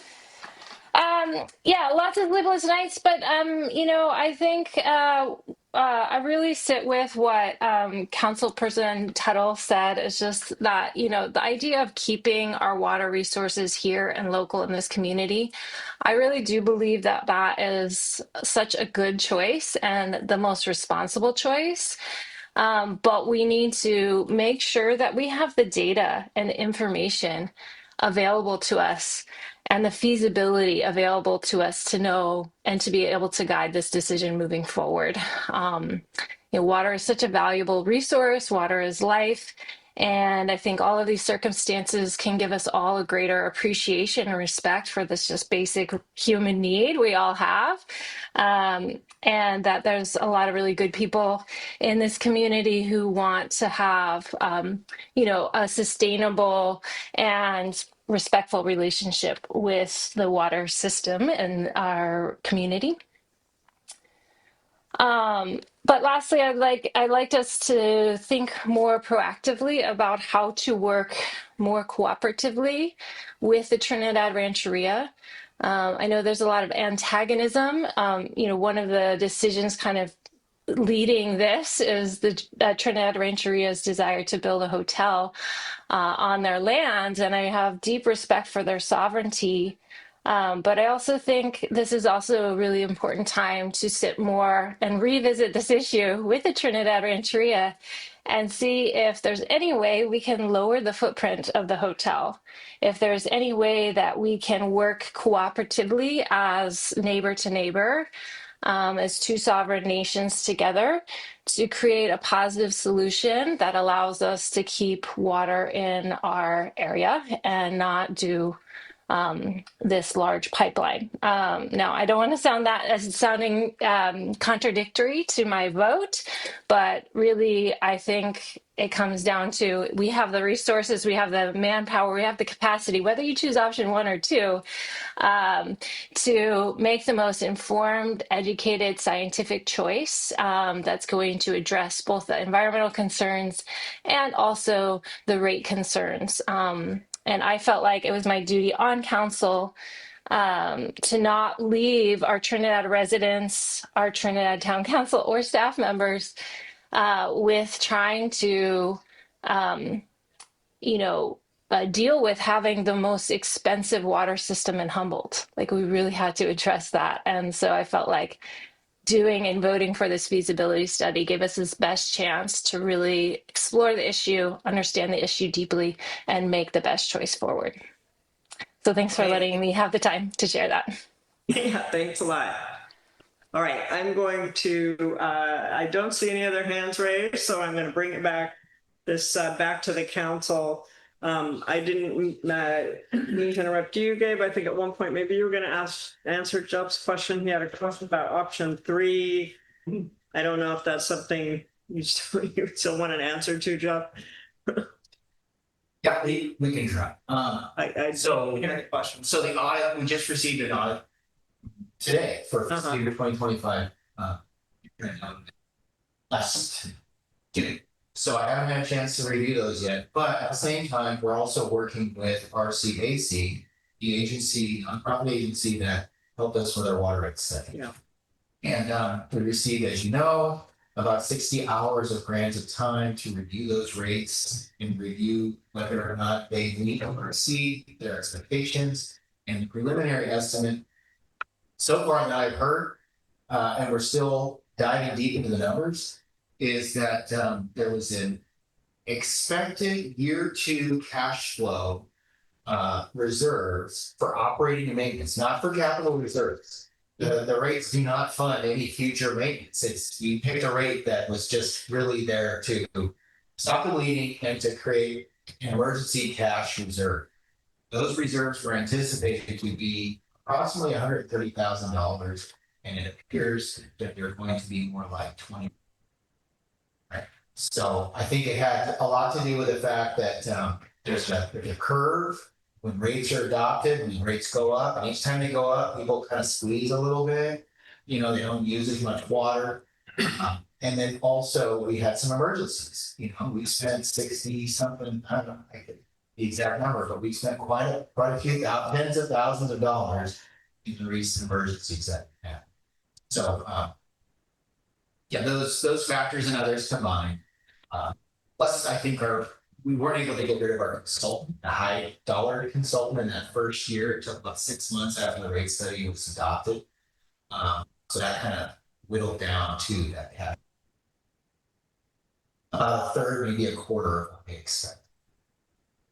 Okay, thank you. So, council, how are we feeling about this decision about option 1, 2, or 3? And I would go with option number 1. Someone made a motion today. Okay. I'm in favor of option 1, 2, which will give us the information we need. And when that comes in, it's going to be a lively conversation. We'll have facts to deal with. So if there are there any questions, otherwise I'll probably just call for a motion. If that's what the opinion is, do you have we have a little further discussion? Yes. Are you comfortable with that? It was very interesting to me that I'll leave it up to the council. That when I learned that West Haven went to option 1 fund their improvements and so forth. But I see it has a lot of support and I'm not against it. So per se at this point, if I do have one concern with it, and that is that like for example, West Haven's question or issue was very technical. Like how do we get rid of these byproducts out of our system?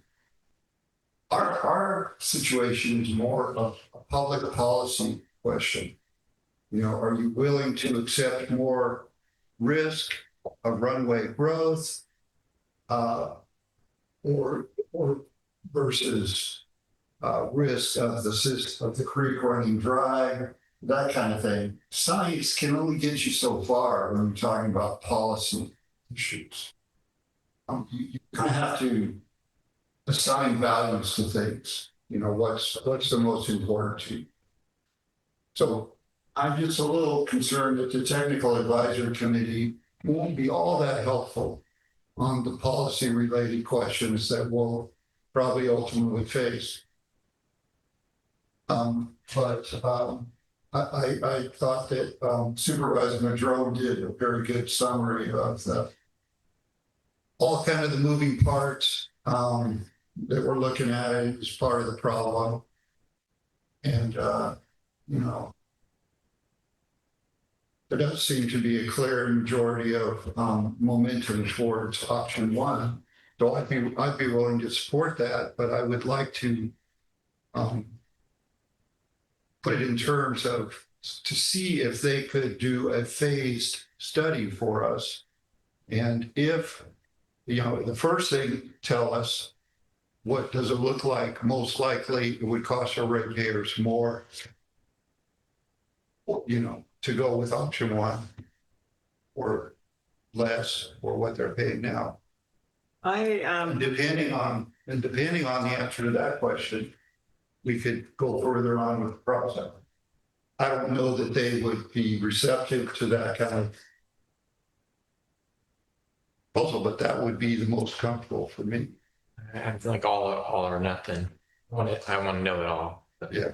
I think I'm in that camp as well. And I'm not, I have to admit, I'm not excited to revisit the motion that we made in July because we did put so much time and energy into it. And we did have so many members of the public here that I feel like we kind of landed on something we were all comfortable with and the community was reasonably comfortable with. So I guess at this point, I would just more go with that as is. And I guess I have to defer to Jack because I think Jack was making a motion and then anyone who doesn't agree with it can decline.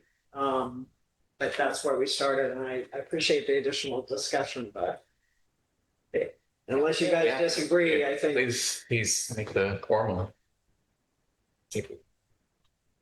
Yeah, so I guess just in terms of process, what I have to kind of monitor is like that we can have dialogue, but once a counselor is moving towards a motion, then I have to kind of use a judgment here. And so I guess I was kind of listening and to the further discussion, and then I realized that you were quite close to making a motion. So if you would like to make a motion, then I think folks can agree or disagree at that point. All right, I'll make the motion, option one, to go with the state technical assistant program.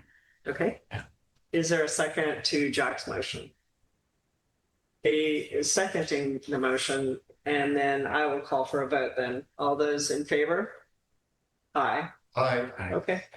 I was hoping, I had a few more, I had a few more points to make. I know, and I'm just working through. You can make those points now, Bryce. I just was working through respect for council members who are ready to make a motion. I can entertain only so much dialogue, I right? understand, but Yeah, I just. in my experience, in my experience, the typical response is it's been moved and seconded. Is there any further discussion? Okay. But Well, yeah. I voted for it, so it's a a moot point now. We can work on process offline and you'll tell me what you think. All right, with that. That concludes item one. Thank you. That concludes item one, the action items. I'm gonna, unless you guys feel differently, I wouldn't mind taking just a short recess before we continue, not long, maybe 5 minutes. So let's do a 5-minute stretch break, please, and then we will, I think our agenda will go. Is that when the pizza's delivered? That's good. Pizza's coming again. We're gonna take a break. I'm gonna get in trouble now. Yeah.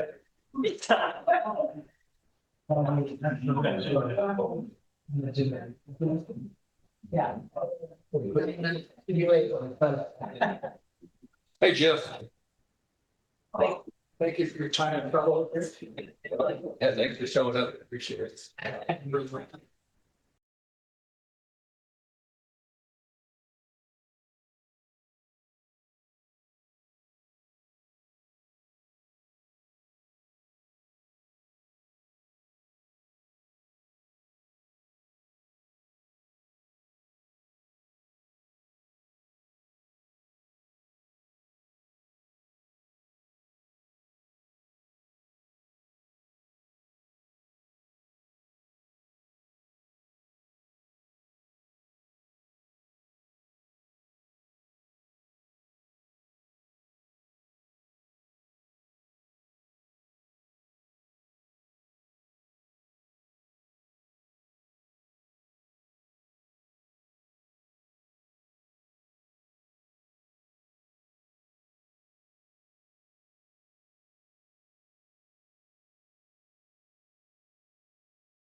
All right, so we are on, I think we combined item 2 and 3. We did. Yes, item 2 and 3.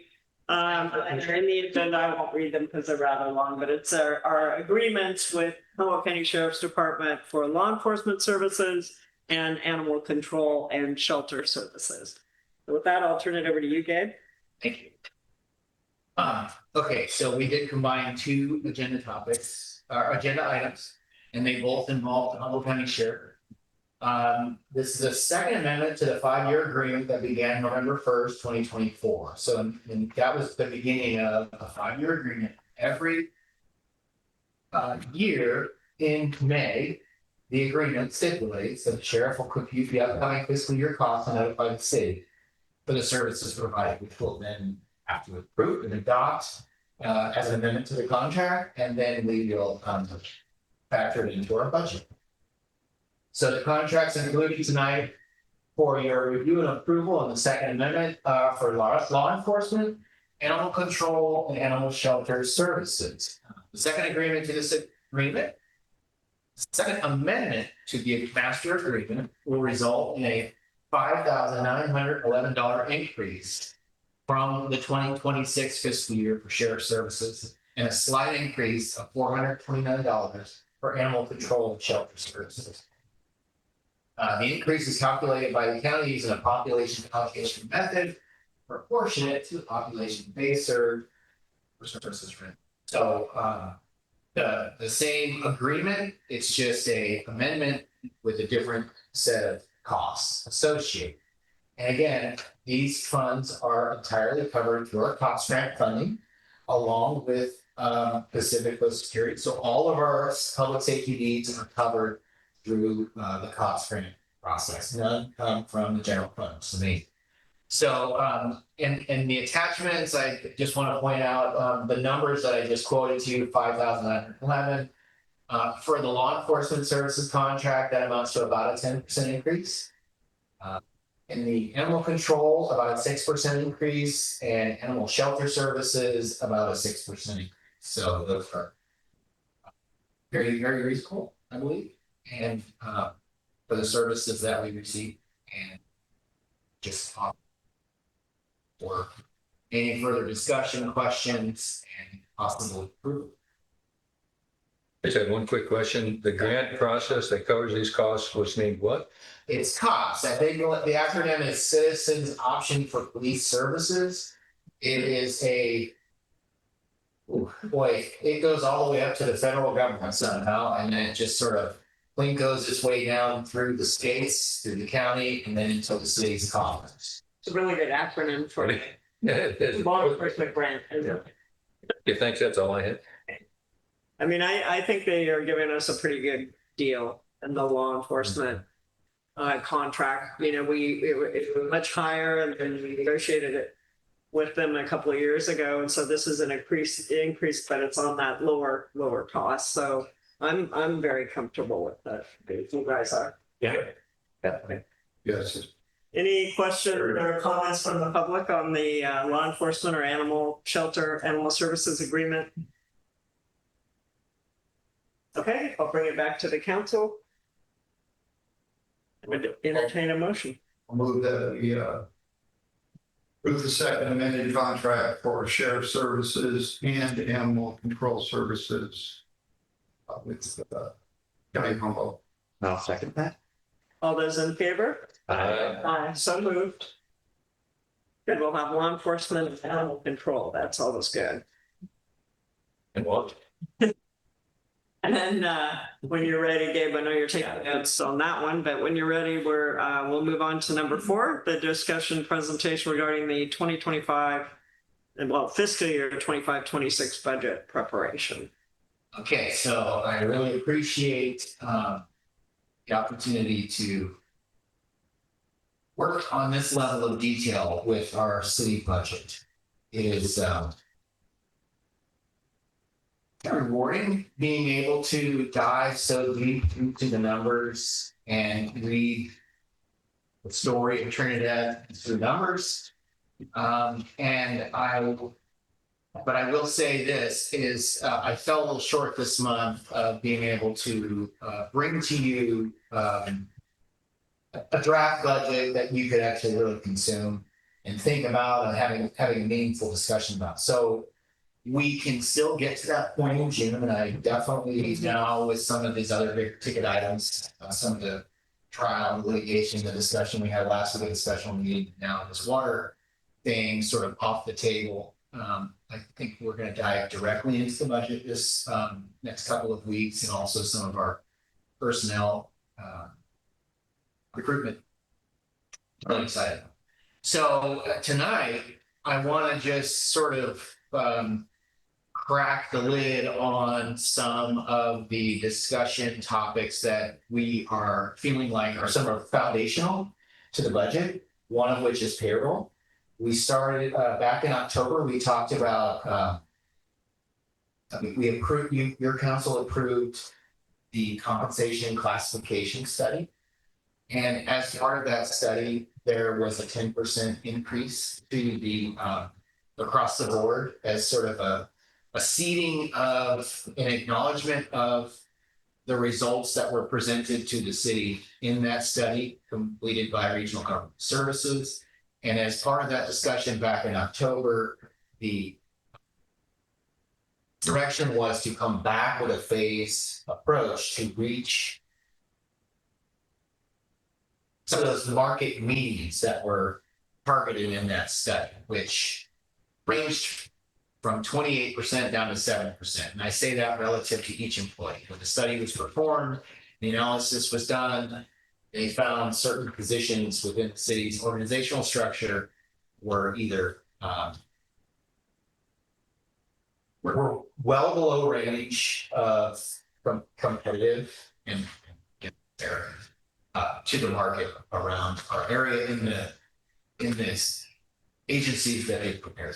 So that was one thing I wanted to get your input on and allow you the opportunity to give us some direction on. The second thing, obviously, the health of the water fund, it's still under review. The city received a small grant award, as I mentioned, from RCAC to conduct a water rate performance review. And we have missed the mark on our operating cash reserves, on average about 50% or greater, but the first year was much more. So we intend to dive deeper into this analysis next week, even possibly later this week if we've got time, and then return to the council in June with more concrete details baked into our final draft budget for your review.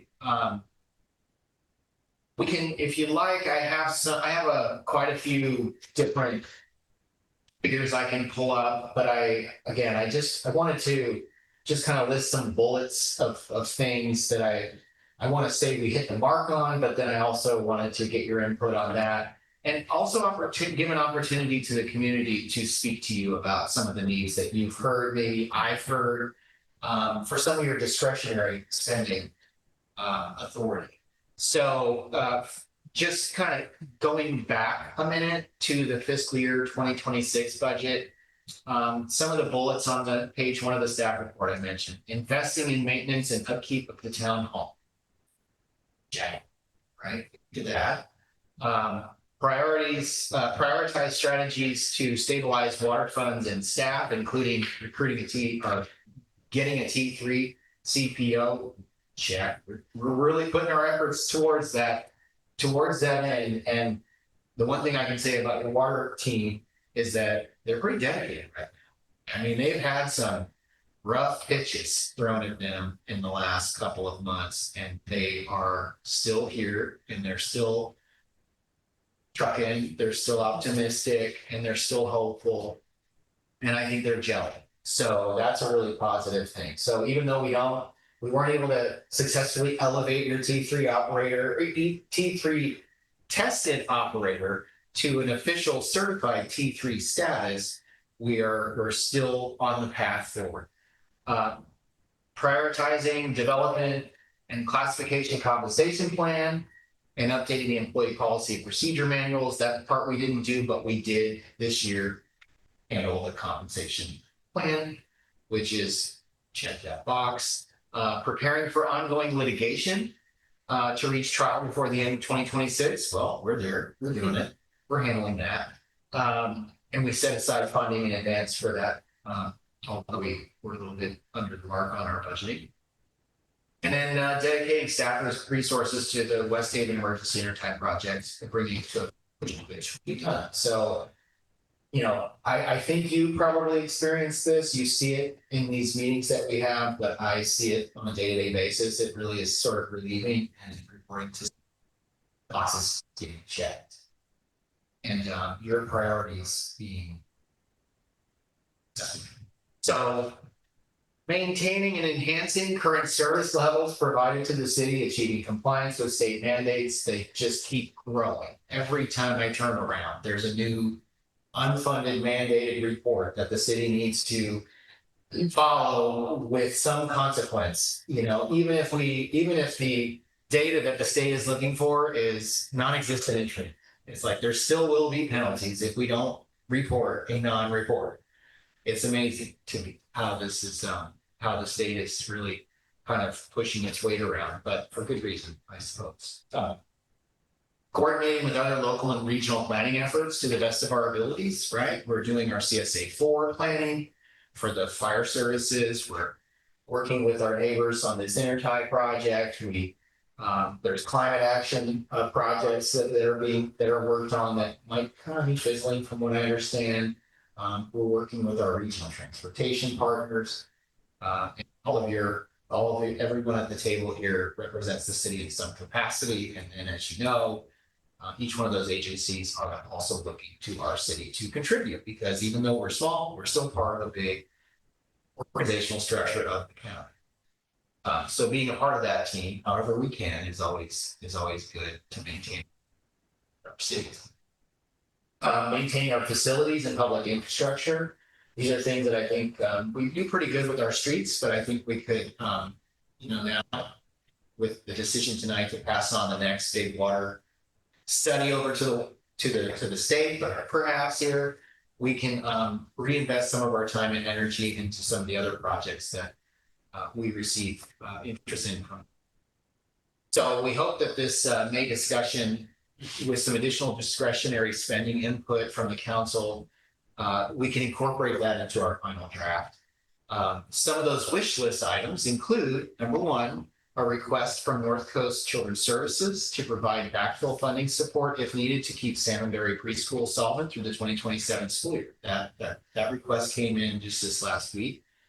And we have someone here. We have Rodney here, who's out in the audience. We'll call him up here when the time comes for him to explain this. We've got a request from the Trinidad Friends of the Library to take on 100% of the additional library hours. Previously, we did a 60-40 split, which isn't too bad. I think the additional hours are about a day's worth of operation. Like the county funds, in 2 days, and then the city gets an extra day with Friends of the Library support. But the Friends of the Library, as they submit a letter to us that is in the packet, I believe.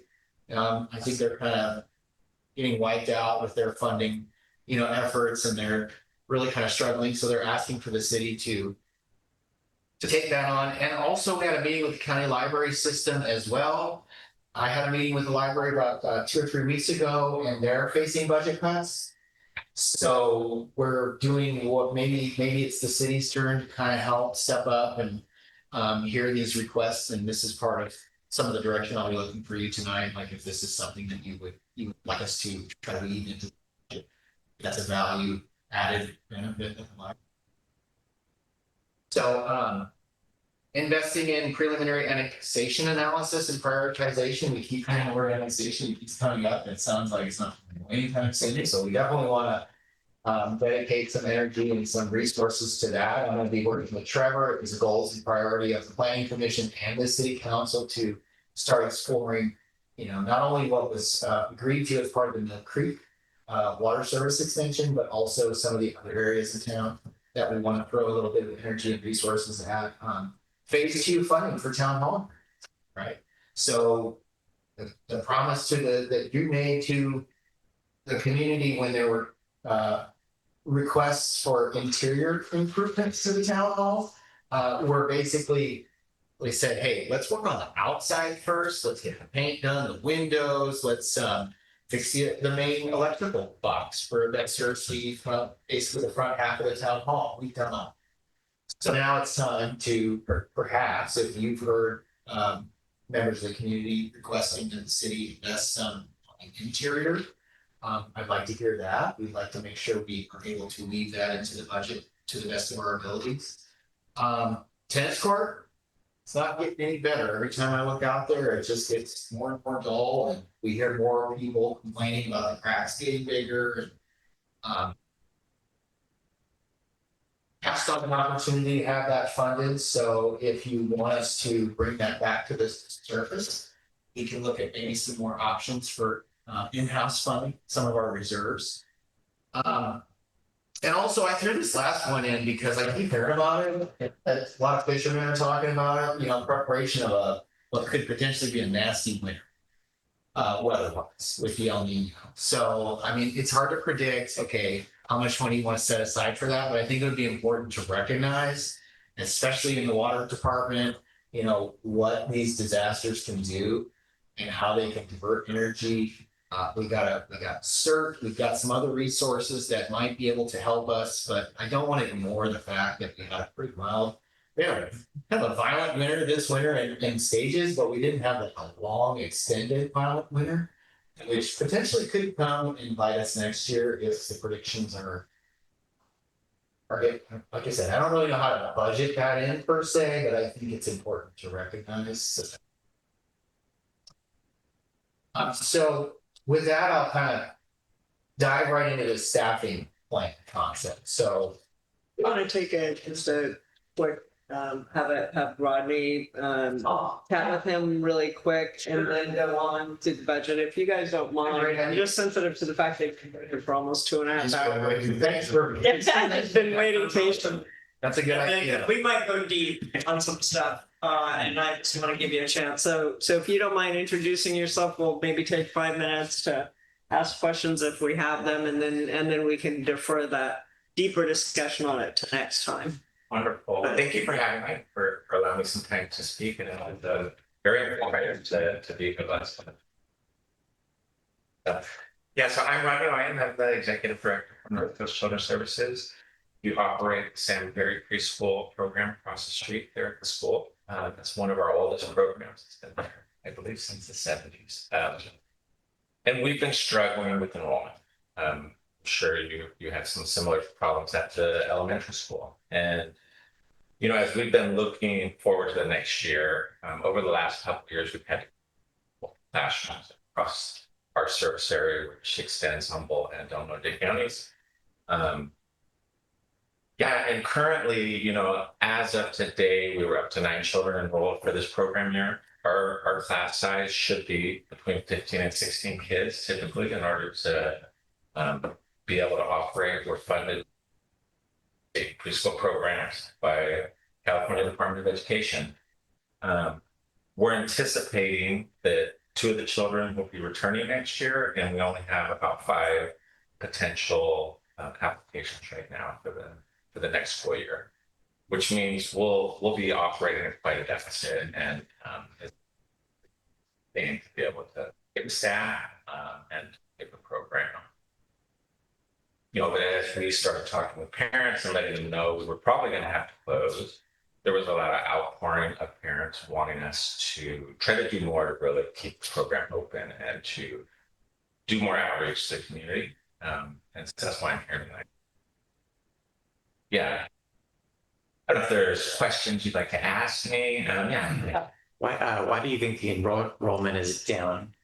There's a few factors. One is, every 5 years we do a comprehensive community needs assessment across our whole service area. We've seen declining birth rates, and one of the biggest impacts is the expansion of universal and transitional kindergarten. So we used to serve primarily our majority 4-year-old classroom. That has flipped. The majority of our children are 3-year-olds. So half of our population of children that we used to serve is now being served in the public school. So that's really one of the probably main driving factors. The questions for Ronnie while he's here? Okay, and I asked my questions, I think, beforehand, so it was nice chatting with you. We'll take this under advisement and discuss it further tonight, and then in our next our second part of our budget discussion. But it's a worthy cause. I hope that anybody listening really considers donating to the North Coast Children's Services, because preschool education is super important. So yeah, and those are some other money. So yeah, endeavors we'll be taking some broader fundraising requests. Great. Yeah, and I'm available. I gave my business card, so if there's more detailed information, you guys. Yeah, Bryce, did you have something you Well, wanted to add? is your organization a nonprofit? We are a nonprofit, and we operate Head Start, Early Head Start, and 2 state contracts, one for preschool programs and one for general child care, full day, full-year child care programs. Like the future, let's say, the next 2 years for the program, if you get through this next round. For this specific program, possibly, and I think it depends on, one of the things I would be interested or willing to explore with the community is other options to continue that outside of us operating it. We started as a parent cooperative, and then became a nonprofit, started doing Head Start state preschool programs, and so, I think that could be a longer term viable option for the community to maintain preschool services. You guys get state, federal grants? So we have federal grants through Head Start, and then our state programs are contract based, and so we have to earn our money. We have a maximum amount that we can earn, and we earn it based on the number of children we serve. So that's why we only have half of it, earn it to support the operating. And one of the things we talked about was the fact that they have this program in McKinleyville as well, and could they consolidate? And it was just that the parents, the kids that are here that are local would prefer to have their kids go here. So yeah, they really, view it as a part of the school community as their children try to start an introduction to the elementary school. Right, and they go to kindergarten. Yeah. Did you say they're going to kindergarten at 4? Transitional kindergarten, yes, any child that is age 4 by September 1st is eligible for transitional kindergarten state. that explains why I'm so far behind. We're till 5. Yes. I'm just kidding. Thanks for the presentation. Yeah, you're welcome. Yeah, I think my daughter went to Salmonberry and loved it there. Wow. But unfortunately, it was because of TK that really brought all of her classmates away from Salmonberry to TK that following year. So, yeah. Well, thank you for joining us. Thanks for being so patient. Yeah, you're welcome. Thanks. We definitely wanted to give you the opportunity for folks to ask. Yeah, and I so appreciate it. And thank you for what you do. Thanks. Good rest of your day. Thanks a lot. Yes. Oh, just a community member who is a parent of a child in Salmonberry. And so I just wanted to come in front of you, council. We've been really, my daughter started at Salmonberry's in March when we bought our house in 2021 in West Haven. Part of the lore of being here was to raise our daughters going to Salmonberry's into Trinidad. So starting when she turned 3 this year, going to Salmonberry's, I didn't know that there was a possibility that this program was going to close. So being that I believe April 29th, we had a community meeting where we're like, this is the reality that's setting it in motion. And a lot of us were like, if you give us the time and let us fundraise, like, let us get together and build this program back. Being that TK is one of the issues with low enrollment, I've recently taken the initiative to become the site representative. So if we get funding to go to this year, I'm going to do what I can to save Salmonberry's for the future. It's only going to keep Trinidad School more accessible from kids starting there and staying there. And that's where my standpoint is coming in as a parent. If that's next year, you know, results that you guys want to see come in from the program, if we're spending time going to Sacramento, looking for more funding, now that there's TK, what grants can we get to keep our 3-year-olds, or a longer day option so we're more accessible to the parents that really need it, because everything's becoming more expensive. And I think if we can get through this fiscal year knowing that, we can start having these conversations of what needs to change and what we can do. And so I just want to show you guys that we are active in this. We want to keep our children here in Trinidad. We want our children to grow here just as your kids came, and some of our the business owners, they started there, and I just started my business here in Trinidad. And so we want to keep us local here, just like the water and everything else you guys are talking about. Thank you. Thank you. Ashley, you have your hand up. Do you want to comment as well about Salmonberry? Yes, please. I just wanted to say that I appreciate that this is coming up for discussion in front of the council, as being involved with the school, with the Trinidad School Education Foundation and PTO, and just getting to know all of the families here. It would be so sad if this was not able to be offered at the school. So I think it's a very important topic to talk about. And I love that we're thinking of creative opportunities to keep this program around, because I will also let you know there's enrollment concerns with the upper grades at Trinidad Elementary School.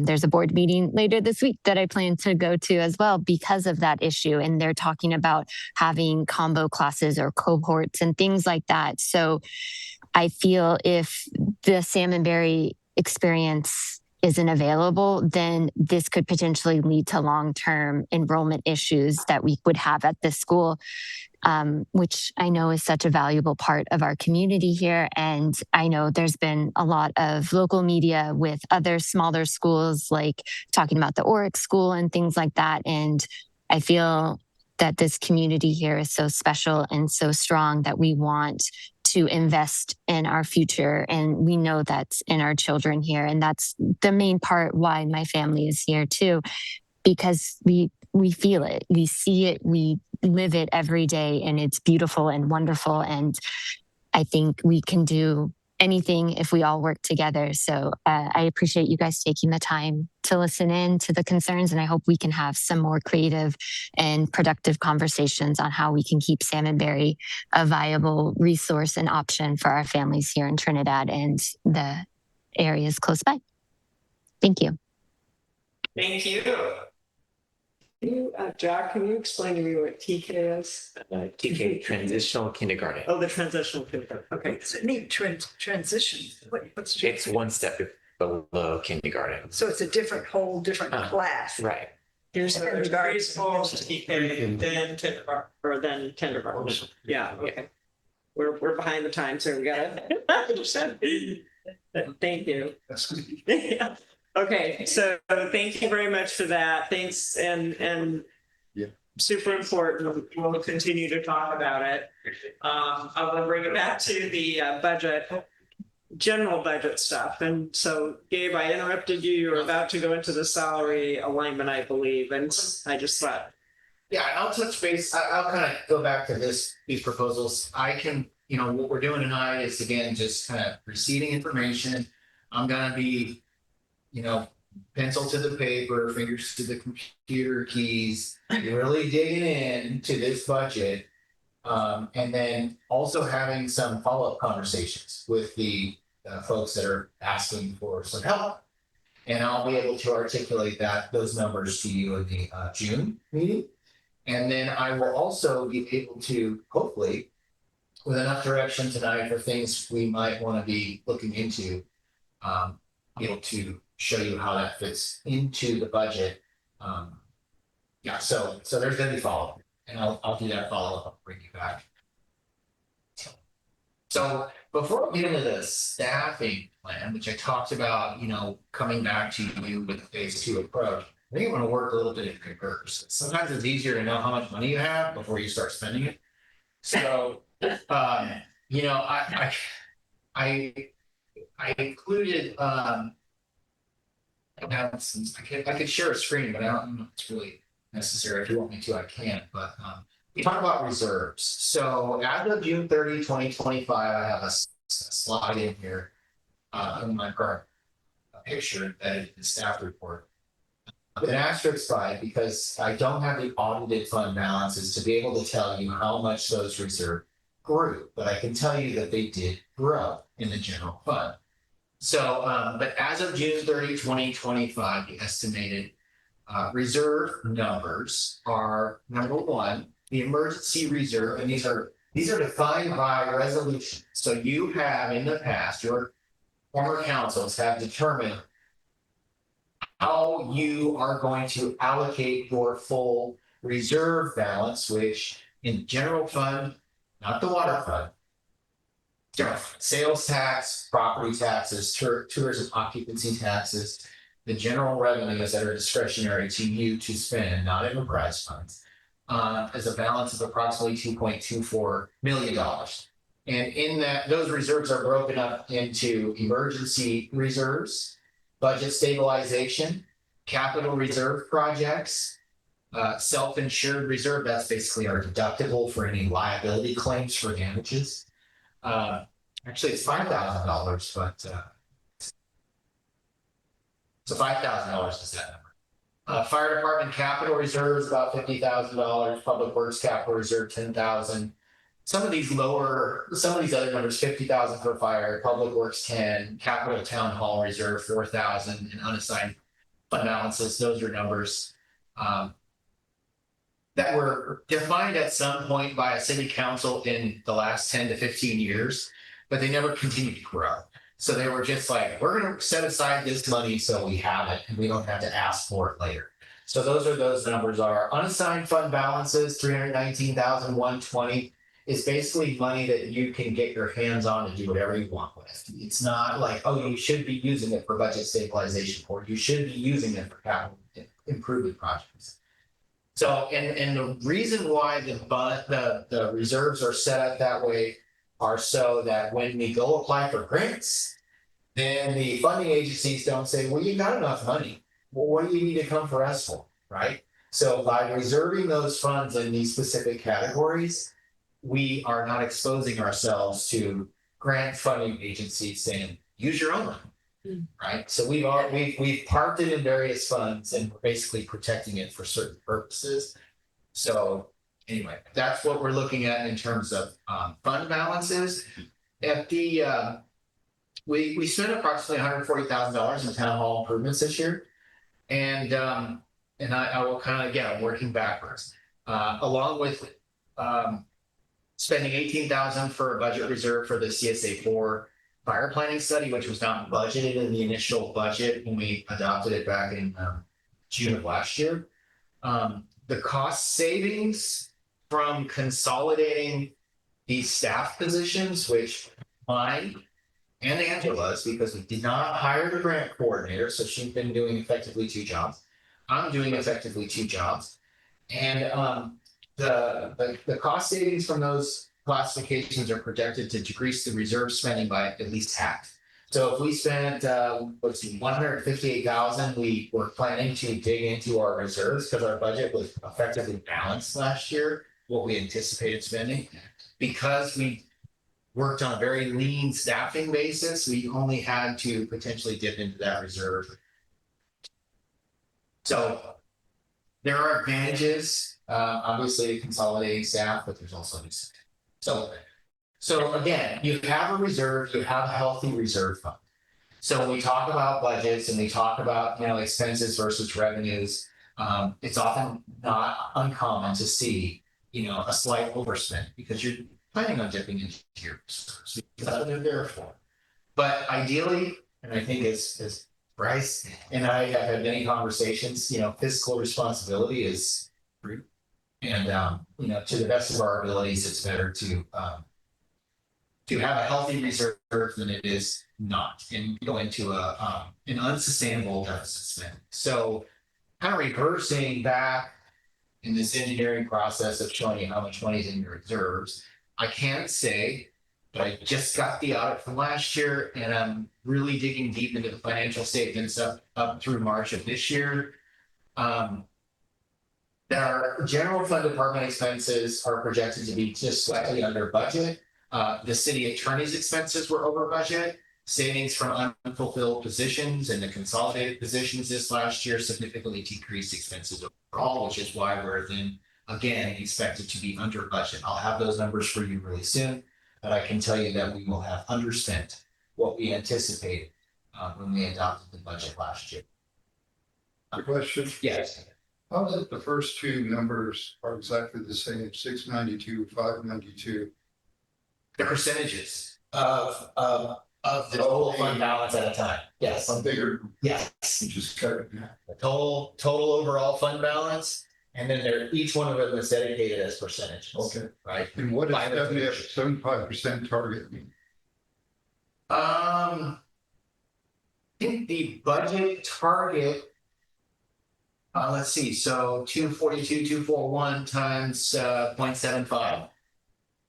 Should that be the 692, 592? I think I have to look at my. I don't have my calculator.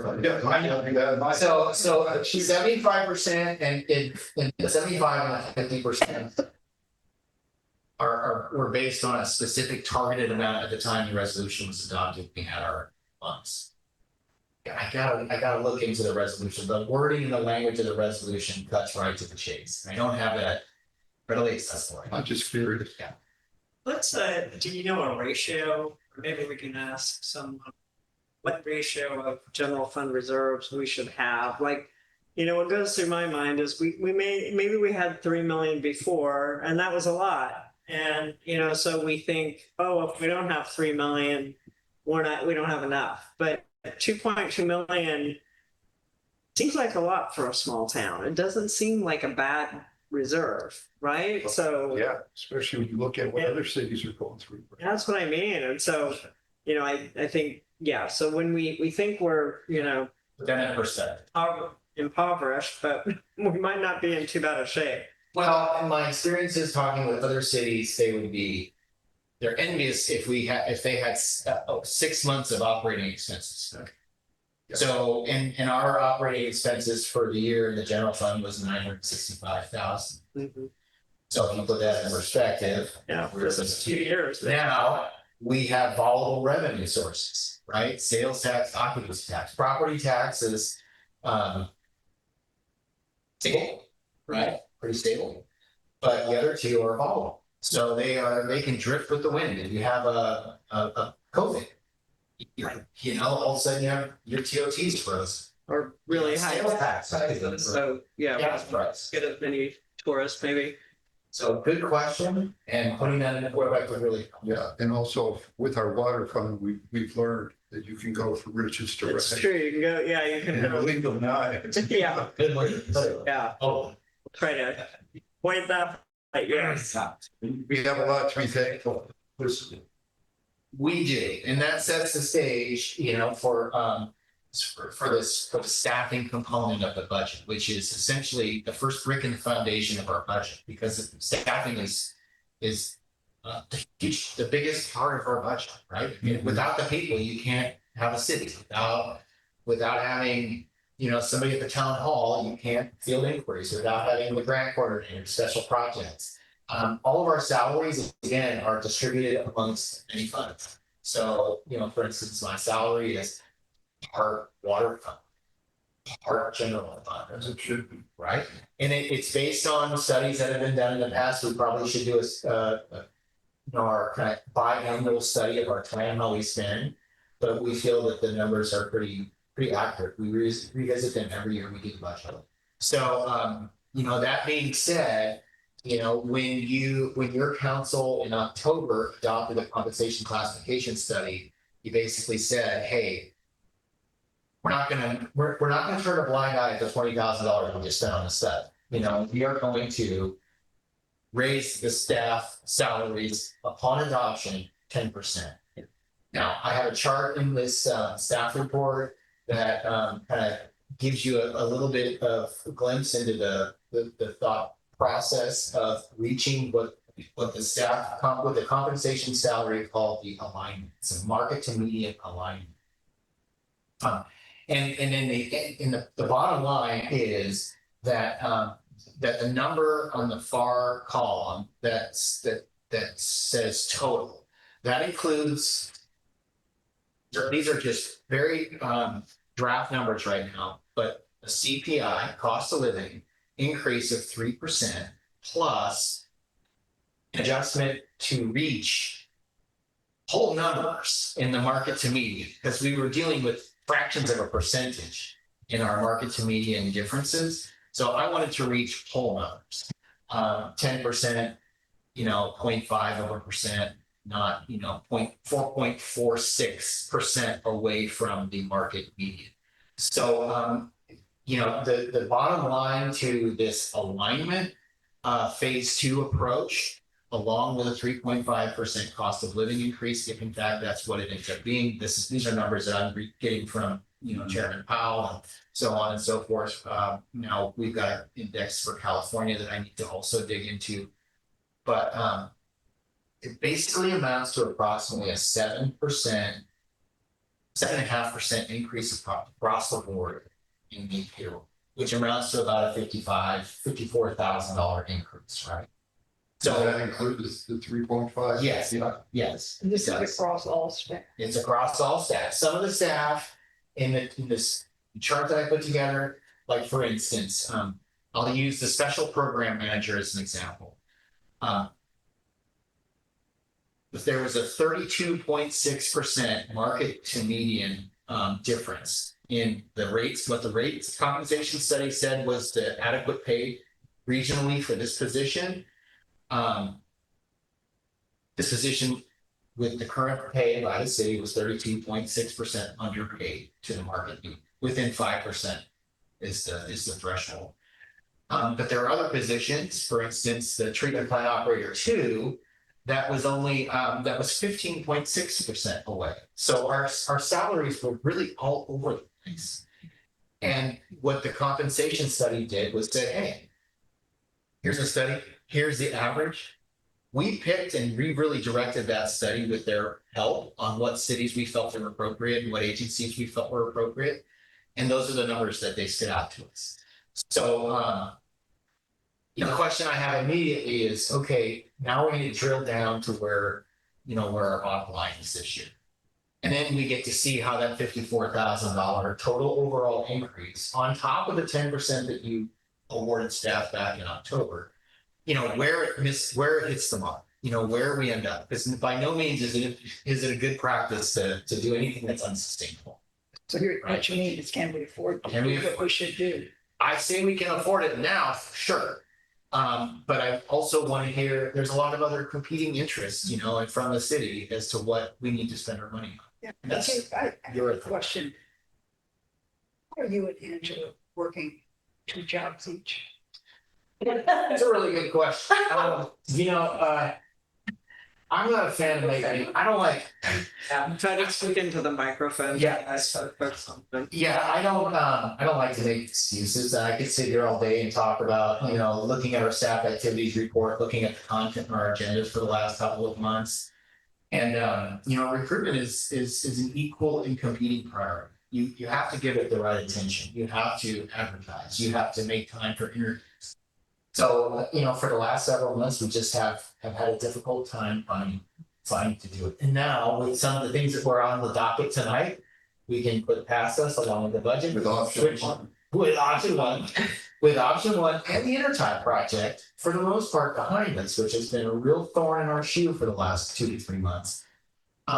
We feel very comfortable and confident that we are going to switch in the direction of finding that support. Thank you. Yeah, I mean, when I looked at, and this was something I think we need to talk further about, but when I looked at you doing the job of city clerk and city manager,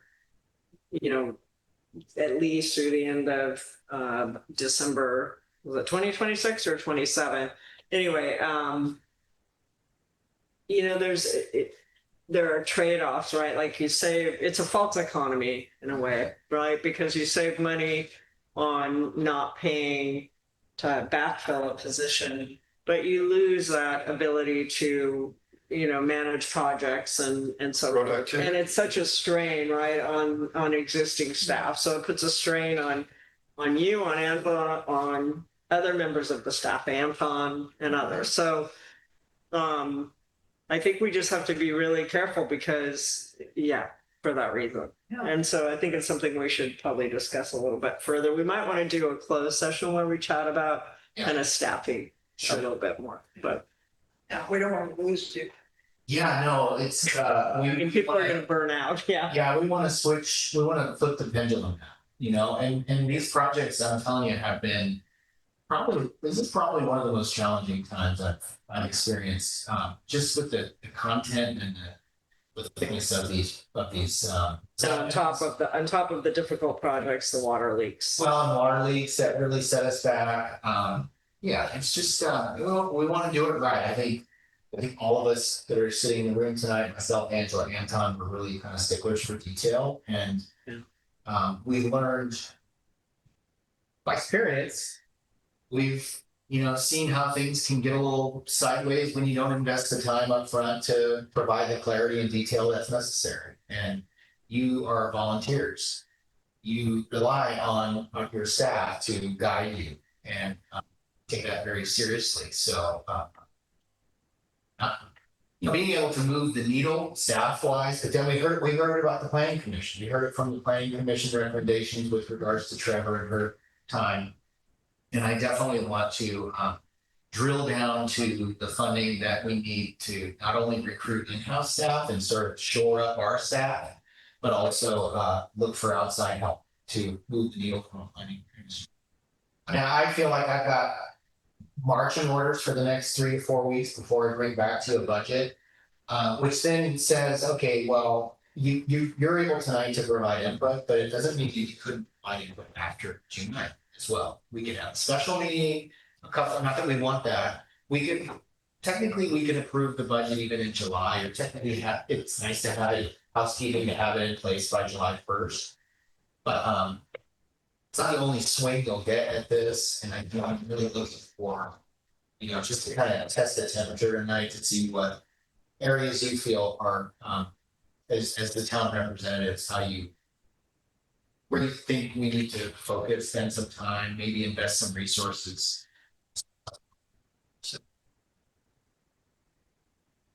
Any direction from the council at this point? Okay, any comments? You're doing a great job, and we can get you some more help. Yeah. Looking forward to it. I have a random, the tennis courts on my mind. Just because it's not that it's the most important thing to me, but it's something that, we were trying so hard to do. We had the grant money and we were going to do the pickleball court, and that didn't work out.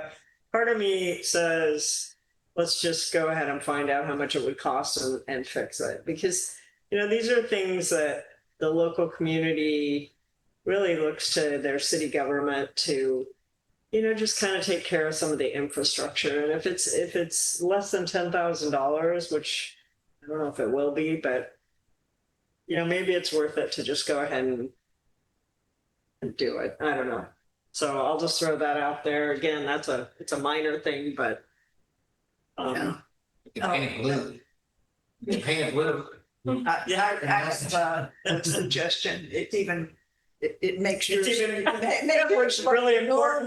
Mine's really minor. Okay, thank you. That dark blue. Angela, he thought we'd forget, but we will. It's just ugly. And the paint job on the town hall overall was done so well. So can that not be remedied like yesterday? So that's food for us. I can save you a little bit of money. I don't think CERT needs as much this year, so I think we can. I don't think we spent it all this last, and I always envisioned that there would be kind of startup costs. So I know it's So I would say we could probably take that down to maybe, 1,500 to 2,000 in that range. And that'll save, some of that money could go towards the tennis court and the bad, whatever you call it. Racket court. Yeah. No, I was gonna say the stuff on the roof that Katie doesn't like. Oh, yeah.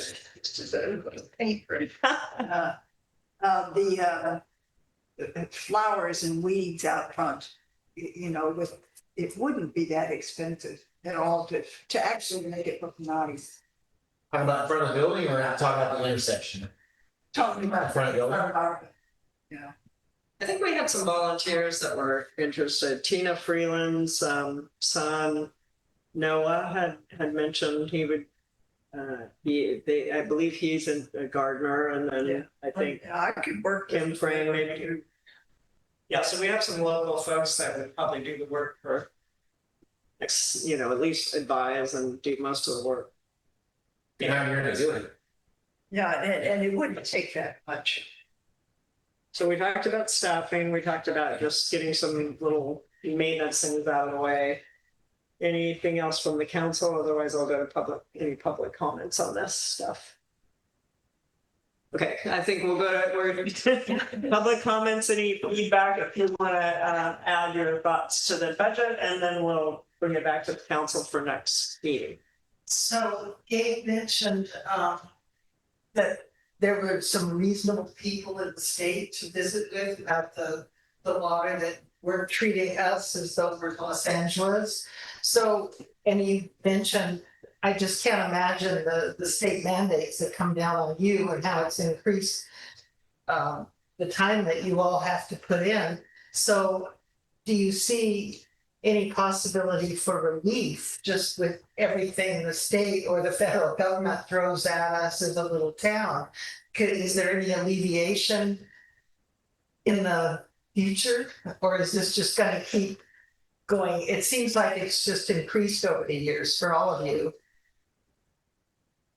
It's a really good question. I think, sure who said it tonight, but somebody mentioned that if we could get the general plan off the plate, then you said. That's what I was, yeah. Yeah, okay, that was your comment.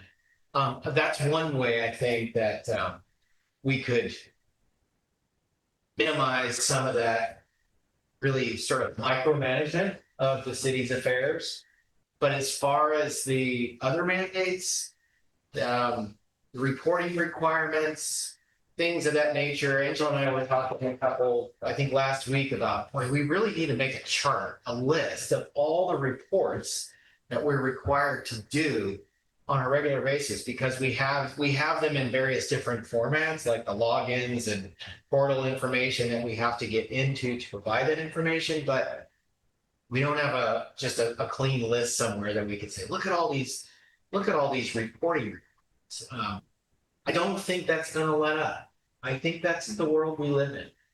And I think it's part of doing business in the state of California. Yeah, which on one hand is, I don't want to make too much commentary because we are taking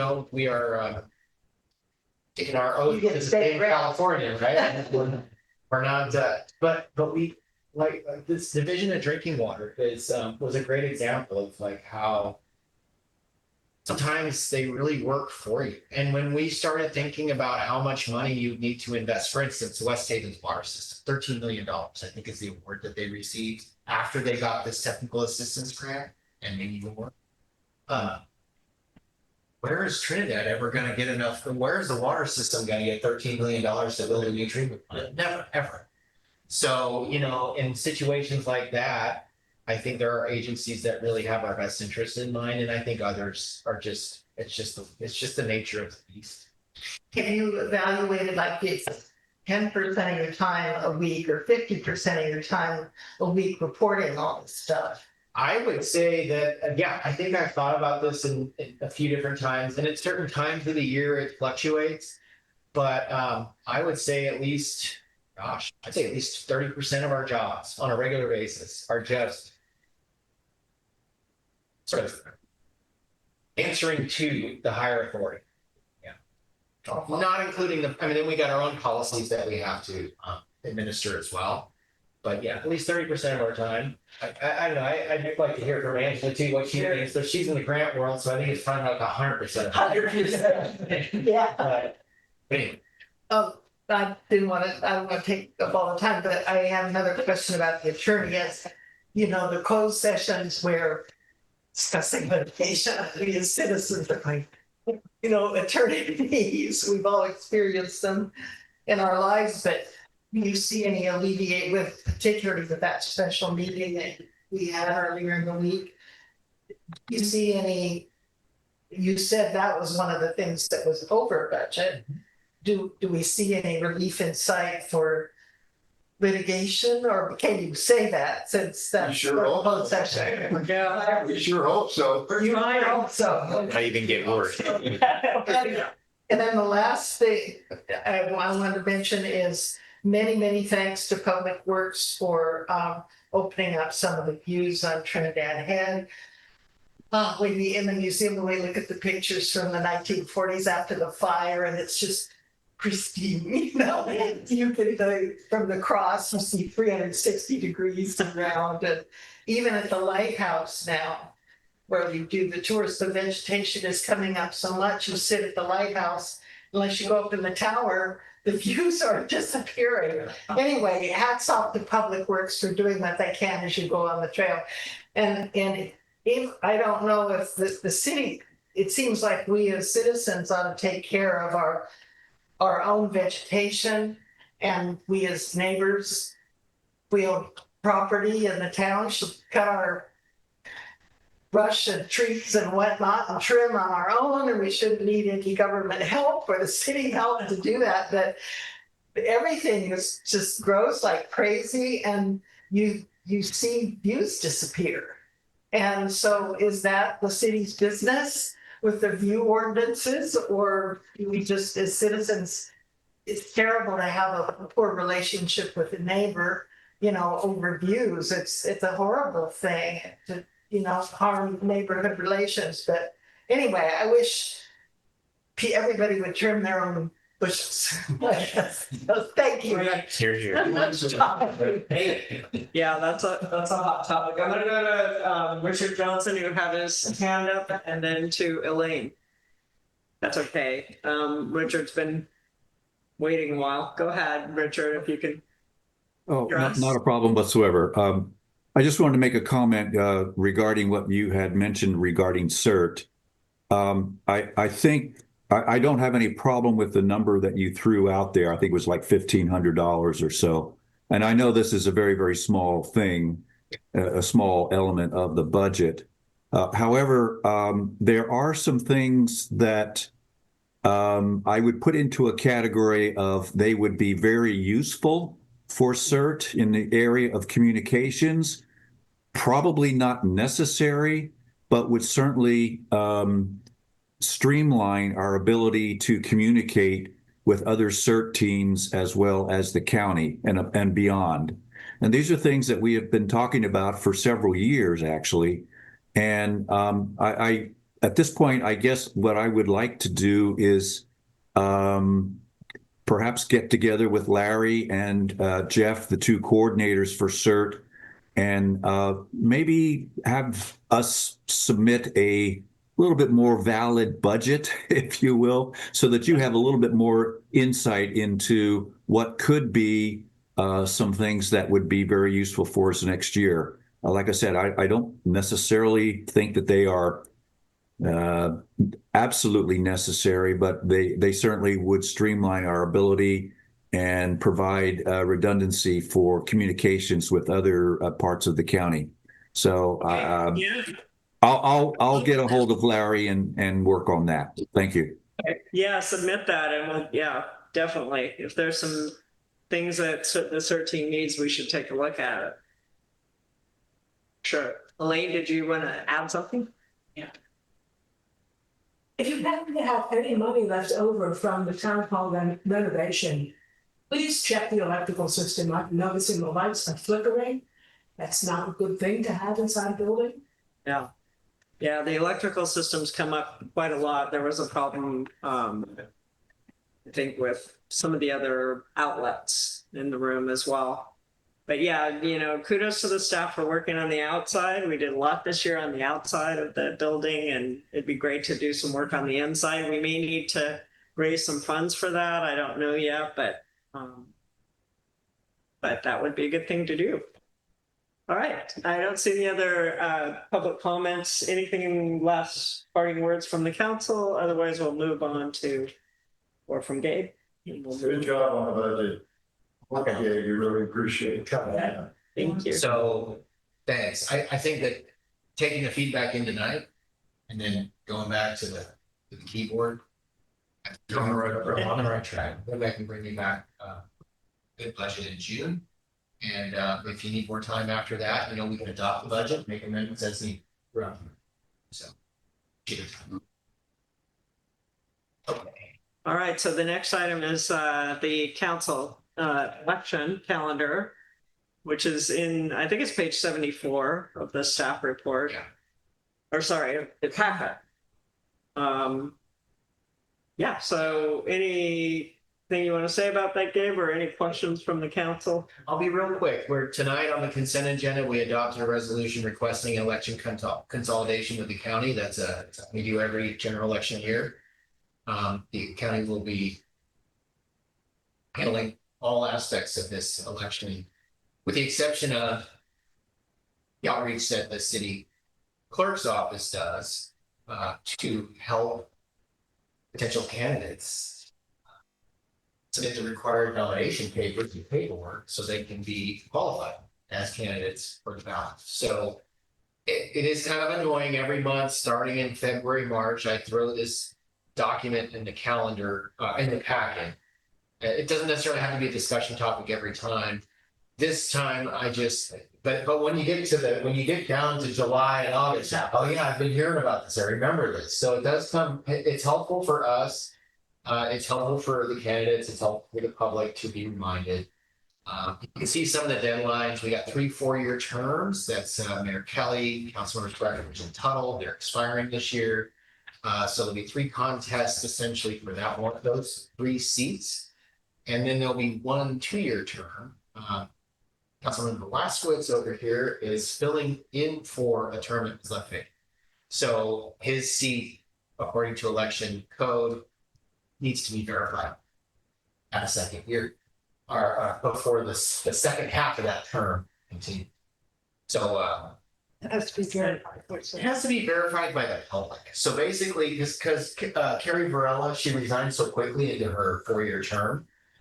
The idea behind it is that the election, you know, the spirit of the elections code says we don't want the public to elect someone and then the council to appoint someone to fill that whole term. Right? So they say, well, if you fill a year and a half, well, when that next general election comes around, that seat becomes a contest. Because it opens it back up to the public. So John's is going to be contested and. Well, he may not be contested. Only if somebody comes forward, I guess. Only if someone comes forward. He can choose to opt out at that time and say, I fulfilled my term. Or he can say, hey, this is fun. I'm going to go for another 2 years. And put his name on the ballot. So, yeah. So just to be clear, so that 2-year term ends this year? At the end of this calendar year? At the end of this calendar year. Yeah. So they'll be serving through this year, and in July of this year, when according to the calendar here, when the nomination period opens in mid-July, he'll have an opportunity to submit his nomination. So for they candidate. run for all things, right? He'll run for the final 2 years. Okay. Bryce is going to be running the council all by himself. Oh, no, I'm sure. Decisions will be made quickly. Yeah. So this is really it. It's just in the packet. It's accessible. I like putting things in the packet because you can find them online. If anybody has any questions, they can quickly bounce to the packets and find these calendars. If you're having a dinner party one night and somebody says, hey, I'm thinking about running for the council, you got a quick reference on a Saturday night, you can pop open the meeting packet if that's just but that's why it's here. It's just a constant reminder every month. So there's no action required, it's just a presentation. Okay, any other questions? I think everybody's asking as we go. Any questions from the public regarding the election calendar? Okay, with that, I'll bring it back to the council. We've accepted that report. And now moving on to the staff activity report for April. So I don't have too much that's to add to this except for I will remind everyone tomorrow I am going to the CIRA meeting in Sacramento. I leave at dawn, driving to Sacramento that Friday afternoon. So get yourself some good meals and get a good hotel because you deserve it. Well, the hotel where everything is staying, CIRA, we pay CIRA for our rates, but then they basically hold the hotel room. And it's luckily the meeting that's happening tomorrow night from 3 to 5 that I have to attend, and then from 8 a.m. to noon the following day is in the same hotel, right? So go stay, and it's right across the street. I have to say, it's right across the street from the Sacramento River Cats stadium, which is kind of cool. So I get to maybe from my hotel room watch an A's game or something. Big time. Yeah. So, but yeah, we learned a lot.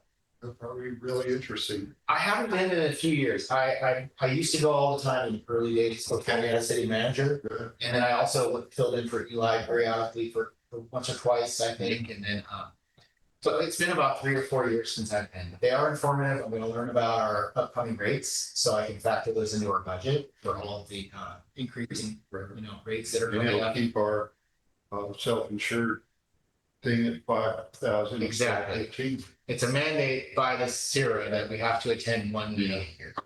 So otherwise our deductible, just like you said, goes up by $15,000. We've got 2 damage claims right now.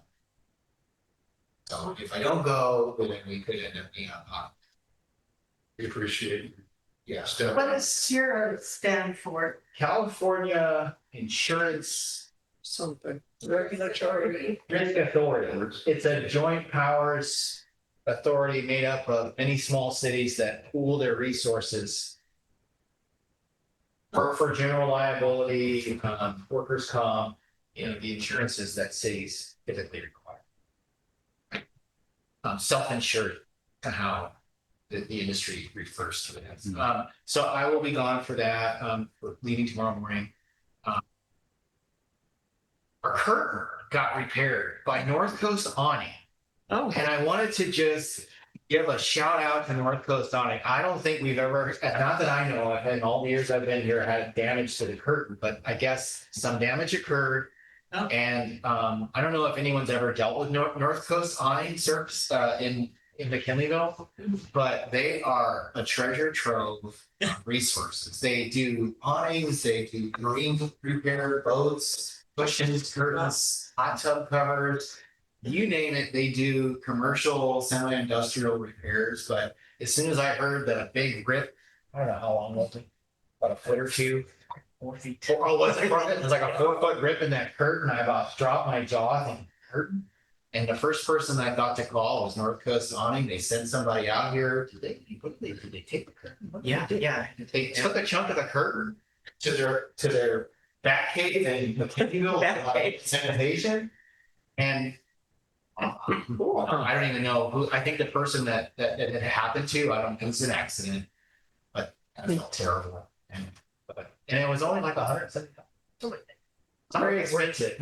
But if anybody has anything to repair, put a plug in it. They're amazing. That's good. To know. Yeah, they made a boat cover for me and Boat cover, yeah, custom. yeah, beautiful. It's amazing what a cool business we have here in our neighborhood. I think the activity report speaks for itself. I think the other highlight, of course, is the signs, the crosswalks. I don't know if anyone's had a chance to take a look. We were able to get that down. We did not take the receivers that are embedded in concrete. We didn't grind those out. We put what they call delineators, so it's like 3 foot tall cone essentially. And those draw attention. Yeah, and there's infrastructure in the ground, so if a car didn't see it, they drive right over that sidewalk infrastructure that was built there. So we had no something. So that's good. Yeah, so we're getting. It's amazing. We do get things done. It's a lot of work, but I'm impressed with what this staff does, your staff does. Any questions? You all need a raise. Oh, oh, and the town hall sign. You're getting one. Yeah, the town hall sign it should be here soon. I think we had everybody contributed some thoughts in terms of what they wanted it to look like, some variable options that they provided us, but we should have that sign up very soon, this month. One more in there. Just a couple of questions. One, I noticed in the minutes that we're hoping to check with the city engineer about the use of the plastics. Yeah. I've asked him a few times. We have not had a chance to connect, but it's on my topic to discuss. Okay, I just want to make sure. But when I was doing the minutes, one of the things that I noticed, and I was reminded of, I mean, we don't want plastics and any kind of microplastics in our system. I mean, that's like kind of the big no-no nowadays, but all of our stormwater infrastructure is captured. They'll go into the bay, right? So even if thermoplastics are kind of deteriorating our streets, being captured in our stormwater roads. So that's a plus, but it doesn't answer your question, and I've been a partial plus. It's a partial plus. When I was drafting the minutes here, I was thinking about that plastics going in or a water infrastructure. So we capture all of our stormwater. Well, what goes down the left side of Edwards and it's the corner? Down at the bottom, and then there's sort of a creek, and not a creek, but it goes out onto the Humboldt beach. And the stormwater, they have a stormwater project down there now. Yeah, plus they have the little garden that filters it or whatever. But I want to find out more about that. And then also I noticed, that we've got a little bit of issue, we might lose 90,000 in staff investment into the boardwalk if the grant closes before we get reimbursed for that. So the bottleneck happening there. But that will kind of, if that happens, that will kind of beat our budget a little bit. I mean, that's 90,000 that then would have to come from other sources besides the grant. Well, the money's already been spent. Right? Yeah. So it's been spent over a number of years, right, and it's come from our general fund. So the question of whether we're going to get reimbursed. Exactly. So we're hoping to get reimbursed. So that would affect our budget. We could put a successful grant together. Now, with a land tenure agreement with the rancheria, of course, which we're still working on. Then we can recoup those costs. Yeah. But if we can't, it'll be. Can we just fix the boards up to the land that they own? We're doing that. Yeah, you're right. Yeah, definitely. I think that the $90,000 that was that was an Eli era direction to staff to, I think the engineering company did a lot of work designing a new concrete infrastructure there, as opposed to using that Trex decking over time. Yeah, it's fading. So that was part of it, and the staff time involved in coordinating meetings. Everything involving that whole process was a collection of invoices and time spent. Is basically, I think it includes staff time, correct? Yeah, so all the staff time too would be reimbursed, not just invoices from GHD. Yeah, it would be a bummer if that doesn't work. Okay. Well, yeah, I read the staff report. Comprehensive as usual. Appreciate it. Yeah. Yeah, thank you. And I was impressed with how quickly Public Works, modified the signs and just a number of other things that I think we work well together. I think we got a pretty good staff. I think we all support each other, and I think they feel for me sometimes. They're like, "Well, this guy's got a lot of irons in the fire. Let's not be a hit. Let's take care of. Let's check the boxes for him." So I feel pretty happy about it. I think any future agenda items from the council? I have one. Betsy came in a couple months ago and talked about how, her business fails when they don't have water. Well, we actually lose electricity more often than losing water in this town. We get power outages every time a tree falls, it seems like. And so being on the Redwood Coast Energy Authority, I'm part of. We talk about microgrids all the time. We just had a successful microgrid at the airport. Blue Lake Rancheria has a successful microgrid. We have a lot of smart engineers up in Humboldt County that know how to make this happen. And there's a lot of government funding available through the California Public Utility Council, California Energy Commission, and also PG&E. There's programs available. So I would love to make a future agenda item on exploring Trinidad Community Energy Resilience System. It would be a solar plus battery microgrid strategy designed to keep essential city services, the residences, the businesses, restaurants, emergency communication, our water system operating during PG&E outages. So again, with the Redwood Coast Energy Authority partnership, they can help with designing and helping finding funding sources. California Public Utility Council has incentives for microgrids. So I would just love to have a dialogue and talk about this and maybe invite someone from the RCA to see if that's something. And with our board direction, then they can go to work and start coming up with a solution for us. So, yeah. I can work with you on that. Developing, whether it's an agenda item or behind the scenes, whatever. And I worked with the last executive director of the RCA before he retired, and he looked at the loads of the entire city of Trinidad, all the residences and businesses, and it wouldn't be that big of a load because we're pretty efficient and we're kind of, it's not that big, but it will also help us anytime there's like an outage for all of West Haven and all of Trinidad. If there was like a severed line from Little River up here, we're all this one little micro climate. I am, we could work on that together, figure out how to make that into a proposal and what the steps are to lead to that. Whether it be a presentation from RCEA, right?